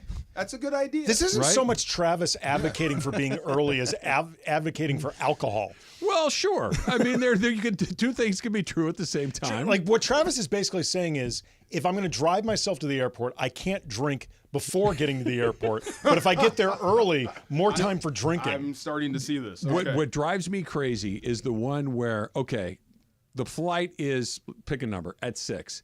It takes 45 minutes to drive to the airport. That's 5:15. It takes me 20 minutes to get through security. That's 4:45. We'll leave at 4:45. Yeah, but what if one thing goes wrong? That's the part that I can't reconcile. You're running for the gate. The people he But hates. I don't want to be running for the gate. I don't want to sweat it. It makes me very, I just don't very understand why you even want to put yourself through that whole thing. Like your brain is thinking like, oh my God, I'm going to be late. I'm not going to make the plane. And then sometimes, guess what? You don't make the plane. Yeah. Have you missed one? No. Neither. I'm always there. Have you missed one? I don't think I ever missed a plane. Yeah, I missed one. It wasn't my fault. Like the door closed, gone? It was You missed gone. that? I was Okay. literally in. It was when I was working for Rome, and we were doing a tour stop. We were flying to Denver, and we had to check bags. And we're literally in the queue to check bags, and the entire United Airlines staff disappeared. The line turned. It was 40 people long. There were. I don't know if it was like a walkout or whatever it was, but all of a sudden, then one person came back. what's the quickest they go through? Somebody one every 6 or 7 minutes. You're not getting through 40 people. No, you're done. No. Missed it. Oh, sorry. We'll put you on the next one. I don't think I've ever missed it at the gate, but I've been at LAX baggage claim, and the person down there said you're not going to make it. So, like, I'm not even going to let you through. Like, you don't have enough time. You know what I mean? Yeah. Yeah, so don't even waste your time going up. Well, you're going to have to rebook. So I never, like, saw the door close. I just never even got in the building. Do you turn around and go home, or you just wait for the next flight? She just points to ticketing. You're going to have to change your ticket. So you have to buy a whole nother ticket? You're not going to make it, yeah. No, They'll usually roll you onto another flight if they can. They're not too sticky about that because my children miss flights all the time, so I've discovered that they're reasonably they accommodating. leave their shoes at security or something. This is why we started yesterday. Bobby had a flight this weekend where he didn't miss it. He made it, but he had a red eye, so it was leaving LAX at midnight. And he's going to Philadelphia. And he's at my house down in South Orange County at like 7 o'clock that night. I'm like, you should probably get going. He's like, what are you talking about? I'm like, you should be leaving by now. Flight's not for 5 hours. I'm like, right, but it's an hour and 20 minutes to LAX from my house. You could get a flat tire. You don't know what's to, like, I'm thinking of all those things. He's like, no, I'll be leaving at like 9:45 is what I'm going for. I can't do it. Well, here's the thing, though. Not to pressure. If you get a flat tire, you're probably missing your flight. Not if you left at 7 for a 12 o'clock flight. You're and not. also if you know how to change a tire. Yeah. Do you not? I do. Oh, okay. Right, but I feel 20 minutes. Can you change a tire? Yes. Okay, because Can some you, of your Andy? Orange County brethren are disappointing. They don't know how to change tires. Look, anybody can do it, right? It's literally put the jack on the little metal thing underneath the wheel well, lift it up, take the nuts off, and Thank you're done. you. Daughter's boyfriend can't change tire. They're driving to Oregon. So I said, what happens if you get a flat tire? I'll call AAA. Hour later. What happens if your phone's not working? Well, we'll just wait and flag somebody down. Hold on, kid. Come on. We're going to do a little tutorial We're gonna do it right here. I mean, to answer your question, can I change a tire? Yes, because I've done it before. But if I've done it very infrequently because I'm a big believer and I pay AAA for a reason. Right. I'm going to have them do it. They will probably do it faster than me, even with the wait, because they have better tools for all this and more familiarity, which gets back to my thing with the airport. I feel like most of us are probably not quick enough to do it, where unless you left like 5 or 6 hours early, if you left normal people time NASCAR, early. but I can do it quick. DeMarco was going to say the same thing. How quick is quick? I mean, half an hour tops. Tops. And that's on the high end. Yeah. 20 minutes in and out. Yeah, no doubt. Okay, I don't believe any of you. I've Really? done it. I've done it enough times. I don't Why believe DeMarco? you. Why do you not believe He's me? bigger. That doesn't change No, the anything. jacks, Not you can lift the welding car. the nuts onto the tire. They give you a wrench. They give you a wrench. The first one, you just He's step bigger on and it, it goes stronger. down, He and can then- work the No, equipment the jacks, faster. you can lift. Yeah, you can do it quick with a jack, right? It's no big deal. Yeah, Okay. it doesn't take that This long. is- Just spin Especially the one thing. now where you spin it. Yeah. Okay, this is the next Super event, the next 7-10 Tire event. changing? Yeah, tire changing contest. Wow. Let's do it. I will absolutely do it. We can do I'm it in in. 25 minutes or under, guaranteed. I heard Guaranteed. They're hiring the NASCARs, hiring ex-NFL guys for the pit crew. Just because they're big and can lift they're the tires. athletic, they're Thank quick. you. That's what I just said. They hop over. They have to get things. They said races are lost in the pits, so they're hiring the best athletes they can get for the pit crews. I understand that he could do it faster than me, but DeMarco's best would be 15. My best would be 18. Yeah, It's right not the there. difference. Yeah. It's very, it's very close. I think especially with the psychology of knowing you have a flight on the line, all of you are going to be stumbling through this. You're going to be lock in. panicking. The last time Maybe I did not it- you. You've played for a Super Bowl. These I've two? done it at least 15 times.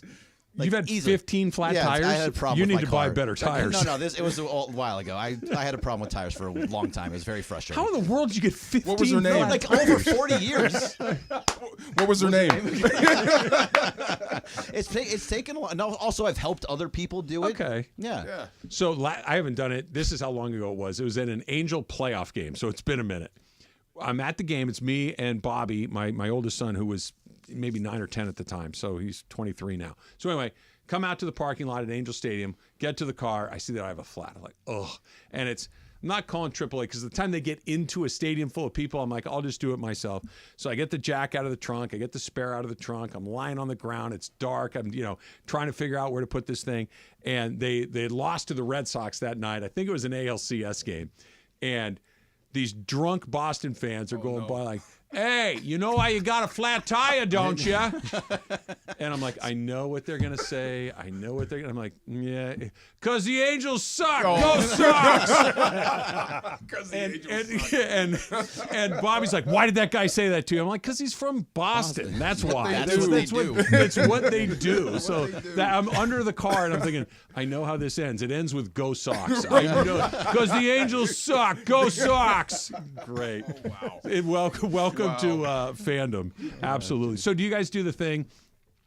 How did we get on it where my dad? Oh, somebody. We were doing Ask Andy today, and Mailman Matt, who is a regular, chose my pickleball name. He said to Andy, he goes, are you one of those guys that sees the mailman when it's raining and says, stay dry, or are you not a terrible human being? I can't not offer those little phrases. Like I see my neighbor washing his car. I'm like, hey, you going to do mine next? I can't. That's why you don't talk to your neighbors. And that's the thing. I don't talk to my neighbors, right? And I'll see the neighbor taking out the trash cans. Don't forget to do mine. I can't not do it. Why? Do you do it? Why? I don't know. Why? I don't want to, but I do. I want to know. Do you do? I kind of do. It's pathetic. Do you do finger guns? Yeah, like side finger guns. On Friday night, we go to the restaurant, and I ate every morsel of food on my plate. It looked like I had licked the plate clean. And the guy goes, I guess I can take this away. What do you think I said? I'm not. I hated it. I hated it. I hated it. You did right? And I did the thing with my hands. Oh, I hated it. It's You're like full dad mode. And everybody's looking at me like, why are you doing this? Just let the man take the plate away. Why do you do it? I don't know. Why? You don't know? Just do you not do that?